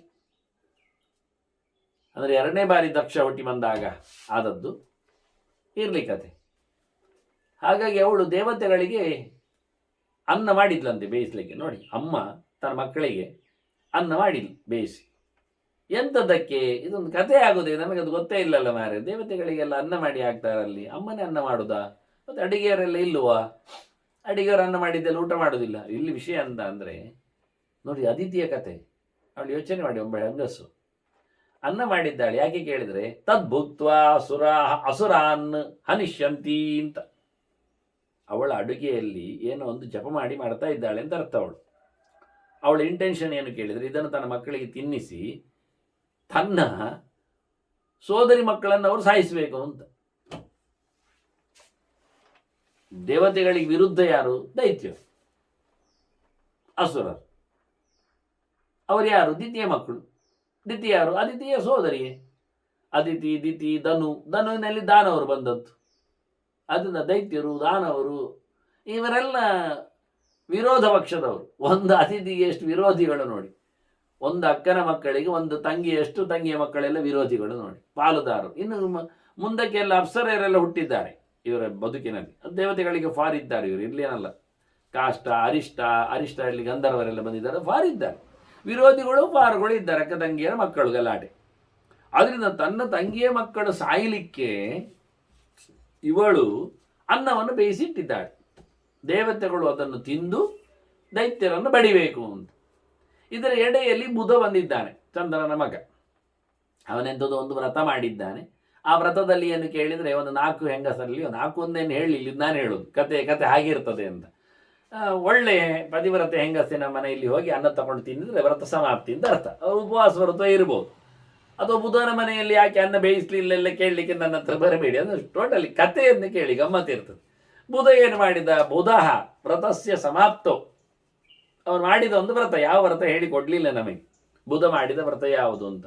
ಆ ವ್ರತ ಮುಗಿಯಿತು ಅಂತ ಬಂದಾಗ ಬಂದು ಕೇಳ್ತಾನೆ, ಚಯಾಚತ ಭಿಕ್ಷಾಂ ದೇಹೀತಿ ಅಂತ ಅದಿತಿಯಲ್ಲಿ ಬಂದು ವ್ರತ ಮುಗಿದಿದೆ, ಹಾಗಾಗಿ ನನಗೆ ತಿನ್ನಲಿಕ್ಕೆ ಕೊಡಿ ಅಂತ ಭಿಕ್ಷೆ ಅಂತ ಕೇಳಿದ. ಈಕೆ ಯೋಚನೆ ಮಾಡಿದ್ಲು, ಅಲ್ಲ ಇನ್ನು ಅವರಿಗೆ ನಾನು ಬೇಯಿಸಿದ್ದು ಅವರು ತಿಂದು ಅವರನ್ನು ಹೊಡಿಲಿ ಅಂತ. ಇವತ್ತು ತಕೊಂಡ್ಬಿಟ್ರೆ ಮಧ್ಯೆಯಲ್ಲಿ ಅದು ಪವರ್ ಹೋಗ್ತದಲ್ಲ, ಆಚೆ ವಾಪಸ ಹೆಚ್ಚು ಕಮ್ಮಿ ಆಗ್ತದಲ್ಲ ಹೇಳಿ ಅವಳು ಹೇಳ್ತಾಳೆ, ದೇವೈಹಿ ಪೂರ್ವಮೇ ತತ್ಪ್ರಾಶ್ಯಂ, ಇದು ಮೊದಲು ದೇವತೆಗಳು ತಿನ್ಬೇಕು, ನಿನಗೆ ಕೊಡೋದೇ ಇಲ್ಲ, ಅವ್ರು ತಿಂದಂತ ಉಳಿದದು ಕೊಡುವ ಅಂತ ಇವಳು ತಲೆಯಲ್ಲಿ. ಮತ್ತೆ ಬೇಕಾದ್ರೆ ಇವನು ಹೊಡಿಲಿಕ್ಕೆ ಸೇರ್ಲಿ ಅಂತೇನೋ ಇರಲಿ, ಇವನ್ ದೇವತೆ ಅಲ್ವ, ಮತ್ತೆ ಅದು ಅವಳ ಮಕ್ಕಳಲ್ಲ, ಅವಳ ಮಕ್ಕಳಿಗೆ ತಿನ್ನಿಸ್ಬೇಕು ಅವಳಿಗೆ. ಸರಿಯಾಗಿ ಇದು ಕೊಡಲಿಲ್ಲ, ಅವಳು ಕೊಡೋದಿಲ್ಲ ಅಂದು ಕೊಡಲಿಲ್ಲ. ಇವನು ಸಿಟ್ಟು ಬಂತು. ಅಲ್ಲ, ಸಿಟ್ಟು ಬಂದರೆ ಕೆಲಸ ಆಗ್ತದ? ಕೆಲಸ ಆಗುದಿಲ್ಲ ಅಂತ ಹೇಳಲಿಕ್ಕೆ ಬರುವುದಿಲ್ಲ. ಯಾಕೆಂದರೆ ಅದು ವ್ರತ ಮಾಡಿ ಬಂದವ ಅಲ್ವಾ, ಸ್ವಲ್ಪ ಪವರ್ ಇರ್ತದೆ. ಬುಧೇನ ಬ್ರಹ್ಮಭೂತೇನ, ಅವನಿಗೆ ಭಗವಂತನ ಪ್ರಜ್ಞೆ ಜಾಗೃತವಾದದ್ದರಿಂದ ಅವನು ವ್ರತ, ದೇವರ ವ್ರತ ಮಾಡಿದ್ದೇನೆ. ಪರ್ಕಟ್ ನಮಗೆ ಬೇಡದಿದ್ದದೆಲ್ಲ ವ್ರತ ಮಾಡೋದಲ್ಲ, ಹೇಸಿಗೆದ್ದೆಲ್ಲ ಮಾಡೋದಿಲ್ಲ. ವ್ರತ ಮಾಡಿದರೆ ದೇವರ ವ್ರತ ಮಾಡಬೇಕು, ಭಗವಂತ ಪ್ರೀತಿಯಾಗುವಂಥ ಕೆಲಸ ಮಾಡಬೇಕು. ಅದು ಅವನನ್ನು ಯಾವ ಕಾಲದಲ್ಲಿಯೂ ಕಾಪಾಡ್ತದೆ. ಹಾಗಾಗಿ ಭಗವಂತನ ಸೇವೆ ಮಾಡಿದ್ರಿಂದ ಬುಧನಿಗೆ ಭಿಕ್ಷೆ ಕೊಡಲಿಕ್ಕೆ ಇವಳು ಕೊಡಲಿಲ್ಲ. ಅವನೊಟ್ಟು ಯಾವುದೋ ವ್ರತ ಸಮಾಪ್ತಿಯಲ್ಲಿ ಒಬ್ಬ ಒಳ್ಳೆ ಹೆಂಗಸಿನ ಕೈಯಲ್ಲಿ ತಗೊಂಡು ತಿನ್ನಬೇಕು ಅಂತ ಬಂದವ. ಅದು ಉಪವಾಸ ವ್ರತವೇ ಇದ್ದಿರಬೇಕು ಅದರಲ್ಲೆಲ್ಲ. ಇವಳು ಕೊಡಲಿಲ್ಲ ಅಂದಾಗ ಅವನು ಒಂದೇ ಸಲ ನೋಡಿ, ಯಾವತ್ತೂ ಆಗಿ ಎಂಥ ಮನುಷ್ಯನಿಗೂ ಮನಸ್ಸು ವಿಕಾರಗೊಳ್ಳುತ್ತದೆ ಅವನ ಆಸೆಗೆ ಹೊಡೆತ ಬಿದ್ದಾಗ, ಡೆಸ್ಪರೇಟ್ ಆದಾಗ. ಎಂಥ ಮಾಡೋದು ಗೊತ್ತಾಗೋದಿಲ್ಲ, ಯಾರು ಏನು ಅಂತ ನೋಡೋದಿಲ್ಲ, ಯಾವುದೋ ರೀತಿಯಲ್ಲಿ ಹೇಗೋ. ಅದನ್ನು ಯಾವತ್ತು ನಾನು ಹೇಳೋದು, ಕೋಪ ಬಂದಾಗ ಬಾಯಿ ಮುಚ್ಚುವುದು ಭಾರಿ ಒಳ್ಳೆಯದು ಅಂತ. ಇದ್ದದ್ರಲ್ಲಿ ಬಹಳ ಚಂದವಾದದ್ದು, ಸಿಟ್ಟು ಬಂದ ತಕ್ಷಣ ರಬಕ್ಕ ಮೌನ ಮಾಡಬೇಕು, ಕ್ಲಿಪ್ ಆಗಿ ಬಿಡಬೇಕು ತುಟಿಗೆ. ಇಡೀ ದಿನವೇ ರೈಸೆ ಕೋಪ ಭರಿಸ್ತಾನೆ ಇರುವುದು. ಅಂಥ ಹೊತ್ತಿನಲ್ಲಿ ಬಟ್ಟೆ ಕಟ್ಟುವುದು ಒಳ್ಳೆಯದು, ಆಗ ಕಾಮಾಗಿರ್ತದೆ. ಇನ್ನೊಬ್ಬರು ಕಿವಿಗೆ ಕಟ್ಟಿಕೊಳ್ಳುವ ಮುಂಚೆ ನಾವು ಬಾಯಿಗೆ ಕಟ್ಟಿಕೊಳ್ಳುವುದು ಭಾರಿ ಒಳ್ಳೆಯದು ಅಂತ ಅರ್ಥ. ಅದರ ಆಚೆಗೆ ಹೇಳಲಿಕ್ಕೆ ಬರುವುದಿಲ್ಲ. ಹೀಗಾಗಿ ಬಹಳ ಚಂದವಾಗಿ ಬುಧನಿಗೆ ಸಿಟ್ಟು ಬಂದ ತಕ್ಷಣ ಅವನು ಶಾಪ ಹಾಕಿಬಿಟ್ಟ. ಅದಿತಿ ಶಬ್ದ ಏನು ಅಂತ, ನಿನ್ನ ಹೊಟ್ಟೆಯಲ್ಲಿ ಹುಳ ಎದ್ದು, ನಾವೆಲ್ಲ ಹೇಳೋದು ಹಾಗೆ ಉದರೇ ವ್ಯಥಾ ಭವಿಷ್ಯತಿ, ನಿನಗೆ ಹೊಟ್ಟೆಯಲ್ಲಿ ಸಂಕಟ ಆಗ್ತದೆ ಅಂದರೆ ತಿನ್ನಲಿಕ್ಕೆ ನಿನಗೆ ಸಂಕಟ ಆಗ್ತಾ ಉಂಟು, ಕೊಡಲಿಲ್ಲ, ಹಸಿವೆ ಉಂಟು. ದೇವತೆಗಳಿಗೆ ಹಸಿವೆ ಇರ್ತದಲ್ಲ, ಏನು ದೇವರ ಸಂಕಲ್ಪ ಆಟ ನೋಡಿ, ಅರ್ಥವೇ ಆಗೋದಿಲ್ಲ. ಹೇಳಿ ನಾನು ಅಮೃತ ಪ್ರಾಶಿಗಳವರೆಲ್ಲ ಹಸಿವೆ ಬಾಯಾರಿಕೆಯಲ್ಲೆಲ್ಲ, ಅನಿಮಿಷರವರು ನಿದ್ದೆ ಮಾಡೋದಿಲ್ಲ, ಅದು ಎಲ್ಲ ಕತೆ ಆಗುತ್ತಲ್ಲ ಅಂತ ಭಾರಿ ಖುಷಿ ಆಗತ್ತೆ. ಅದಿತಿಗೆ ನಿನಗೆ ಹೊಟ್ಟೆ ಸಂಕಟ ಆಗಲಿ ಅಂದು ಬಿಟ್ಟ, ಉದರೇ ವ್ಯಥಾ ಭವಿಷ್ಯತಿ ಅಂದ. ಏನು ವಿಚಿತ್ರ, ಒಳ್ಳೆ ಮಾತುಗಳೆಲ್ಲ ಭಾರಿ ಚೆನ್ನಾಗಿರುತ್ತೆ. ಇಷ್ಟೇ ಸದ್ದು. ಅವಳು ಹೊಟ್ಟೆ ಒಳಗೊಂದು ಇತ್ತು, ಎರಡನೇ ಬಾರಿ ಹುಟ್ಟುವ ಸೂರ್ಯನ ಕಥೆ ಅದು. ದೇವರಿಂದ ಒಮ್ಮೆ ಬರ್ತಿರ್ತಾನಲ್ಲ, ತಂದಿದ್ದಾನಲ್ಲ, ಚಕ್ಷೋ ಸೂರ್ಯೋ ಅಜಾಯತ ಅಂತ. ಲೋಕದ ಸೃಷ್ಟಿ ಬೇರೆ, ದೇವರ ಸೃಷ್ಟಿಯಲ್ಲ ಬೇರೆ, ಅದರಲ್ಲಿ ಅರ್ಥ ಆಗುವುದಿಲ್ಲ. ಸುಮಾರು ಸತ್ಯ ದೇವತೆಗಳಿಗೆ ಸೃಷ್ಟಿ ಉಂಟು. ಚತುರ್ಮುಖರು ಸುಮಾರು ಸತ್ಯ ಹುಟ್ಟಿ ಬಂದಿದ್ದಾರೆ. ಅದು ಹೇಳಿದ್ದಲ್ಲ, ಲಕ್ಷ್ಮಿಯ ಬೈತಲೆಯಿಂದ ಬಂದಿದ್ದಾನಲ್ವಾ, ಅವಳೇ ಹೇಳಿಕೊಂಡದ್ದು. ಅವಳಷ್ಟೇ ಸ್ಟೇಟ್ಮೆಂಟ್ ಗಟ್ಟಿ ಹೇಳಿಬಿಟ್ಟಿದ್ದಾಳೆ. ಮಮ ಯೋನಿ, ಅವಳು ಹೇಳ್ತಾಳೆ ಅಹಂ ಸುಮೇ ಪಿತರಮಸ್ಯ ಮೂರ್ತನ್ ಅಂತ. ಮತ್ತೆ ಭಗವಂತನ ನಾಭಿಯಿಂದ ಬರಲಿಲ್ವಾ, ಅದು ಬಂದಿದ್ದಾನೆ. ಅದು ವಾಕ್ಯ ಉಂಟಲ್ಲ, ಹಿರಣ್ಯ ಗರ್ಭ ಅಂತ ಹೇಳಿಕೊಂಡು ಸಮರ್ಥ ಆಗಿ ಹೇಳಿಕೊಳ್ಳುವಲ್ಲಿ ಅಲ್ಲ. ಆದ್ರಿಂದ ಭಗವಂತನ ನಾಭಿಯಿಂದ ಕಮಲದಲ್ಲಿ ಹುಟ್ಟಿ ಬಂದದ್ದು ಹೌದು, ಲಕ್ಷ್ಮಿಯ ಬೈತಲೆಯಿಂದ ಹುಟ್ಟಿದ್ದು ಹೌದವ. ಹೀಗಾಗಿ ಸುಮಾರು ಸತಿ ಬ್ರಹ್ಮದೇವನಿಗೂ ಸೃಷ್ಟಿ ಉಂಟು. ಆದರೆ ದೇವರಿಂದ ಅಲ್ಲದೆ ಬೇರೆ ಕಡೆ ಹುಟ್ಟುವುದಿಲ್ಲ ಎನ್ನುವುದರಿಂದ ಅವನಾಜ ಅಷ್ಟೇ. ಹಾಗೆ ದೇವತೆಗಳೆಲ್ಲ ಸುಮಾರು ಸತಿ ಸುಮಾರು ಕಡೆಯಲ್ಲಿ ಬರ್ತಾರೆ. ಹಾಗೆ ಸೂರ್ಯ ಇಲ್ಲಿ ಬಂದಾಗ ಹೊಟ್ಟೆ ಒಳಗೆ ಒಂದು ಊರುಟು ಉಂಡೆ ಇತ್ತು, ಅದು ಹಾಳಾಯಿತು. ವಿವಸ್ವತಃ ದ್ವಿತೀಯ ಜನ್ಮನಿ ಅಂಡ ಸಂಯುತಸ್ಯ ಅಂಡಂ ಮಾತು ಅದಿತ್ಯ ಮಾರಿತಂ. ಹೊಟ್ಟೆ ಸಂಕಟ ಆಗಲಿ, ಹೊಟ್ಟೆಗೆ ಹೊಡೆತ ಬೀಳಲಿ ಅಂತ ಹೇಳಿಕೊಂಡದ್ರಿಂದ ಅದಲ್ಲಿ ಮುದ್ದೆ ಆಗಿ ಹೋಯಿತು. ಅದಕ್ಕೆ ಅಂಡ ಅಂತ ಹೆಸರಿತ್ತು, ಸೂರ್ಯನ ಕತೆ. ಹಾಗೆ ಹೊರಗೆ ಬಂದದ್ರಿಂದ ಮೃತವಾದ ಅಂಡ. ಅಂಡ ಅಂದರೆ ಮೊಟ್ಟೆ ಅಂತ ಅರ್ಥ, ಮುದ್ದೆ ಅಂತ ಅರ್ಥ, ಪಿಂಡ ಅಂತ ಅರ್ಥ, ಅಂಡಾಕಾರದ್ದು ಅಂತ ಅರ್ಥ, ಗೋಲಾಕಾರದ್ದು ಅಂತ. ಅದು ಸತ್ತು ಹೊರಗೆ ಬಂದದ್ರಿಂದ ಮಾರ್ತಾಂಡೋ ಭವತ್, ಅದರಿಂದ ಅವನು ಮಾರ್ತಾಂಡ ಅಂತ ಹೆಸರು. ವಿವಸ್ವನಾರ್ಥ ಮಾರ್ತಾಂಡ ಅಂತೇಳಿ ಅವನು ವಿವಸ್ವಾನಾರ್ಥ ಮಾರ್ತ, ಅವನಿಗೆ ಮಾರ್ತಾಂಡ ಅಂತ ಹೆಸರು. ಹುಟ್ಟಿ ಸತ್ತು ಬಂದವನು ಎನ್ನುವ ನೆಲೆಯಲ್ಲಿ ಆ ರೀತಿಯಾಗಿ ಮಾರ್ತಾಂಡ ಆಗಿಬಿಟ್ಟ. ಇದೆಲ್ಲ ಕಮ್ಮಿ ಕಥೆಗಳ ಕಥೆ ಅಲ್ಲ ವಾಸ್ತವವಾಗಿ. ಹಾಗೆ ದಕ್ಷನ ಮಗಳ ಬಗ್ಗೆ ಮಾತಾಡಿದ್ರಿಂದ ಇನ್ನೊಂದು ದಕ್ಷನ ಉಳಿದ ಮಗಳ ಬಗ್ಗೆ ಮಾತಾಡ್ತಾನೆ. ಅದೊಂದು ದಕ್ಷಿಣಕ್ಕೆ ತುಂಬ ಜನ ಇದ್ರಲ್ಲ, 60 ಹುಡುಗಿಯರಿದ್ರು ಮದುವೆಗೆ. ಅದರಲ್ಲಿ 27 ಜನರನ್ನು ಚಂದ ಇದ್ದಾನೆ ಹೇಳಿ ಚಂದ್ರನಿಗೆ ಒಟ್ಟುಬಿಟ್ಟಿದ್ದಾರೆ. ಅದೇ ತಾರೆಯರು, ನಿಜವಾಗಿ ತಾರೆಯರು ಅವರೇ. ಅವರು ಹೋಗಿ ದೂರು ಕೊಡ್ತಾರೆ ಅಪ್ಪನಿಗೆ. ನೋಡಿ, ಹುಡುಗಿಯರು ಹೋಗಿ ದೂರು ಕೊಡುವುದು ಅಪ್ಪನಿಗೆ ಅಂದಾಗಲೇ ಸಿಕ್ಕಿ ಬೀಳುವುದು ಮದುವೆ ಆದ ನಂತರ. ಅದೇ ಅಂಬೆ ಕೊಡಲಿಲ್ಲ ಅಪ್ಪನಿಗೆ, ಹೋಗಿ ದೂರು ಕೊಟ್ಟಿದ್ರೆ ಸುಲಭ ಆಗ್ತಿತ್ತು. ನೋಡಿ, ಎಲ್ಲಿ ಬೇಕಾಗ್ತದೆ ಅಲ್ಲಿ ಬರುವುದಿಲ್ಲ, ಎಲ್ಲಿ ಬೇಡ ಆಗ್ತದೆ ಅಲ್ಲಿ ಓಡ್ತಾರೆ. ಹೀಗೆ ಅಪ್ಪನಲ್ಲಿ ಹೋಗಿ ದೂರು ಕೊಟ್ಟರು ದಕ್ಷಿಣ ಹತ್ರ. ಎಂತ ಅಂತ, ನಮಗೆ ಚಂದ್ರ ಇಷ್ಟ ಆಗುವುದಿಲ್ಲ, ಅದು ನಮಗೆ ಇಷ್ಟ ಆಗುವುದಿಲ್ಲಲ್ಲ, ಅವನಿಗೆ ನಾವು ಇಷ್ಟ ಇಲ್ಲ ಅಂತ. ಸೋಮೋ ರೋಹಿಣೀಂ ಪ್ರತಿ ಅಧಿಕಂ ಭಜತಿ ಅಂತಾನೆ. ಅವನು ರೋಹಿಣಿಯಲ್ಲಿ ಜಾಸ್ತಿ ಕೂತ್ಕೊಳ್ತಾನೆ, ರೋಹಿಣಿಯಲ್ಲಿ ಜಾಸ್ತಿ ಇಷ್ಟಪಡ್ತಾನೆ, ನಾವು ಉಳಿದ 26 ಜನ ಎಂತ ಮಾಡುದು ಅನ್ನೋ ನೆಲೆಯಲ್ಲಿ ದಕ್ಷಿಣ ಹತ್ರ ಶಾಪ ಕೊಟ್ಟು, ಅದಕ್ಕೆ ದಕ್ಷಿಣ ಹತ್ರ ದೂರು ಕೊಟ್ಟು. ಇವಾಗ ಕೂಡಲೇ ಹೇಳ್ತಾನೆ, ಹೌದಾ ಹಾಗೆ ಉಂಟ, ಬುದ್ಧಿವಾದ ಹೇಳಿದ್ರು ಕೇಳಲಿಲ್ಲ ಅವನು ಕಾಣ್ತದೆ. ಆಗ ಕೊನೆಗೆ ಹೇಳ್ತಾನೆ, ಅವನಿಗೆ ಯಕ್ಷ್ಮೈನಂ ಆವೇಕ್ಷ್ಯತೆ ಅಂದುಬಿಟ್ಟ. ಅವನಿಗೆ ಯಕ್ಷ್ಮ ಬರ್ತದೆ, ರೋಗ ಹಿಡಿತದೆ. ಅದು ರೋಗ ಅಂದರೆ ಕ್ಷೀಣ ಆಗುವುದು, ಹೆಚ್ಚು ಕಮ್ಮಿ ಆಗುವುದು. ಮತ್ತೆ ಋಷಿಗಳ ಹತ್ರ ಕೇಳಿದ ಚಂದ್ರ ಹೋಗಿ, ನನಗೆ ಹೆಚ್ಚು ಕಮ್ಮಿ ಆಗ್ತಾ ಉಂಟಲ್ಲ, ನಾನು ಬತ್ತುತ್ತಾ ಹೋಗ್ತೇನಲ್ಲ, ಅದು ಸಮಾಗ್ತದೆ ಮಾರೆ, ಎಂತ ನೀನು ಅಲ್ಲಿ ಹೋಗು, ಪಶ್ಚಿಮಾಯಾಮ್ ದಿಶಿ ಸಮುದ್ರೇ ಹಿರಣ್ಯಸ್ವರ ತೀರ್ಥಂ. ಅಲ್ಲಿ ಸಮುದ್ರದಲ್ಲಿ ಒಂದು ತೀರ್ಥ ಉಂಟು, ಹಿರಣ್ಯಸ್ವರ ಅಂತ. ಅದು ಹಿತವನ್ನು ನಮಗೆ ತಂದು ಕೊಡ್ತದೆ, ಮೈಯನ್ನು ಹಗುರ ಮಾಡ್ತದೆ. ಅದು ಬಂಗಾರದ ನೆಲ, ತೀರ್ಥ. ಅಲ್ಲಿ ಹೋಗಿ ನೀನು ಮೀಬೇಕು. ಆತ್ಮಾನಂ ಅಭಿಷೇಚಯ ಸ್ವಾ. ಅಲ್ಲಿ ನೀನು ಮುಳುಗಿ ಮಿಂದು ಒಳ್ಳೆ ಚಂದವಾಗಿ. ಅಭಿಷೇಕ ಅಂದರೆ ತೀರ್ಥದಲ್ಲಿ ಅಭಿಷೇಕ ಅಂದರೆ ಮೀವುದು ಅಂತ ಖಾಲಿ ಅರ್ಥ ಅಲ್ಲ. ಮೀಯುವ ಕೊನೆಯಲ್ಲಿ ನಾವಾಗಿ ಕೈಯಲ್ಲಿ ಶಂಖಮುದ್ರೆ ಮಾಡಿಕೊಂಡು ಅಭಿಷೇಕ ಮಾಡಿಕೊಳ್ಳಿಕ್ಕುಂಟು ಒಳಗಿನ ದೇವರಿಗೆ. ಇದನ್ನೆಲ್ಲ ಸಂಧ್ಯಾ ಸಮೀಕ್ಷೆಯಲ್ಲಿ ನಾನು ಬರೆದಿದ್ದೇನೆ, ಪ್ರಮಾಣಗಳನ್ನೆಲ್ಲ ಹಾಕಿದ್ದೇನೆ, ಸುಮ್ಮನೆ ತಮಾಷೆ ಅಲ್ಲ. ಹಾಗೆ ಚಂದ್ರನು ಆ ತೀರ್ಥದಲ್ಲಿ ತನ್ನ ಒಳಗಿನ ಭಗವಂತನನ್ನು ಚಿಂತನೆ ಮಾಡಿಕೊಂಡು ಅಭಿಷೇಕ ಮಾಡಿಕೊಂಡಿದ್ದಾನೆ. ಹಾಗಾಗಿ ಅವನಿಗೆ ಒಳ್ಳೆ ಪ್ರಭಾಸ, ಬೆಳಕು ಬಂತು, ಗಟ್ಟಿಯಾದ ಚಂದವಾಗಿ ಬಿಟ್ಟ. ಹಾಗಾಗಿ ಆ ತೀರ್ಥಕ್ಕೆ ಇವತ್ತು ಹೆಸರು ಬಂದಿದೆ, ಪ್ರಭಾಸಮಿತಿ ನಾಮನಾಖ್ಯಾತಂ ಬಭೂವ.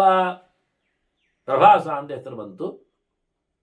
ಅವನ ಮೈಯಲ್ಲಿ ಅವನ ಯಕ್ಷಮದ ದೋಷ ಇತ್ತು, ಆದ್ದರಿಂದ ಕಪ್ಪು ಕಪ್ಪು ಕಟ್ಟಿ ಹೋಗಿದ್ದಾನೆ ಅವನು. ಮೇಘವರ್ಣಂ ಅಗಮತ್, ನಿಜವಾಗಿ ಚಂದ್ರ. ಆದ್ದರಿಂದ ಇವತ್ತು ಕಾಣುವಂಥದ್ದು ಅವನಲ್ಲಿ ಸಶಲಕ್ಷ್ಮ, ಏನೋ ಒಂದು ಕಪ್ಪು ಛಾಯೆ ಕಾಣ್ತದಲ್ಲ ಮೂಲದ ಹಾಗೆ, ಅದು ಅವನದ್ದು. ವಿಮಲಮಭವತ್, ಹಿಂದೆ ದಕ್ಷ ಕೊಟ್ಟ ಶಾಪದ ಒಂದು ಗುರುತು ಅದಾಗಿದೆ ಅಂತ.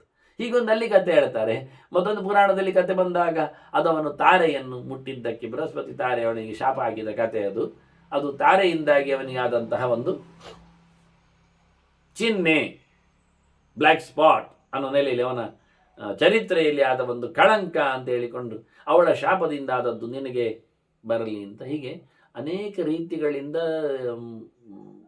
ದೊಡ್ಡ ದೊಡ್ಡವರಿಗೂ ದೊಡ್ಡ ದೊಡ್ಡ ಬಗೆಯ ಹೆಚ್ಚು ಕಡಿಮೆ ಆಗಿದ್ದನ್ನು, ಜ್ಞಾನದ ಎತ್ತರದ ಕಥೆಯನ್ನು ಕೃಷ್ಣ ಗುರುತಿಸಿದ್ದಾನೆ. ಇನ್ನು ಕೆಲವು ದೃಷ್ಟಾಂತಗಳೊಂದಿಗೆ ಅರ್ಜುನನಿಗೆ ಅಗ್ನೇಯಸೋಮರ ವೈಭವವನ್ನು ಹೇಳುತ್ತಾ ಕೊನೆಗೆ ತನ್ನ ನಾಮಚಿಂತನೆಗೆ ಬರ್ತಾನೆ. ಅದನ್ನು ಮತ್ತೆ ಕೇಳುವ ವಂದನೆಗಳೊಂದಿಗೆ ಶ್ರೀಕೃಷ್ಣ ನಾರಾಯಣ ನಾರಾಯಣ ನಾರಾಯಣ.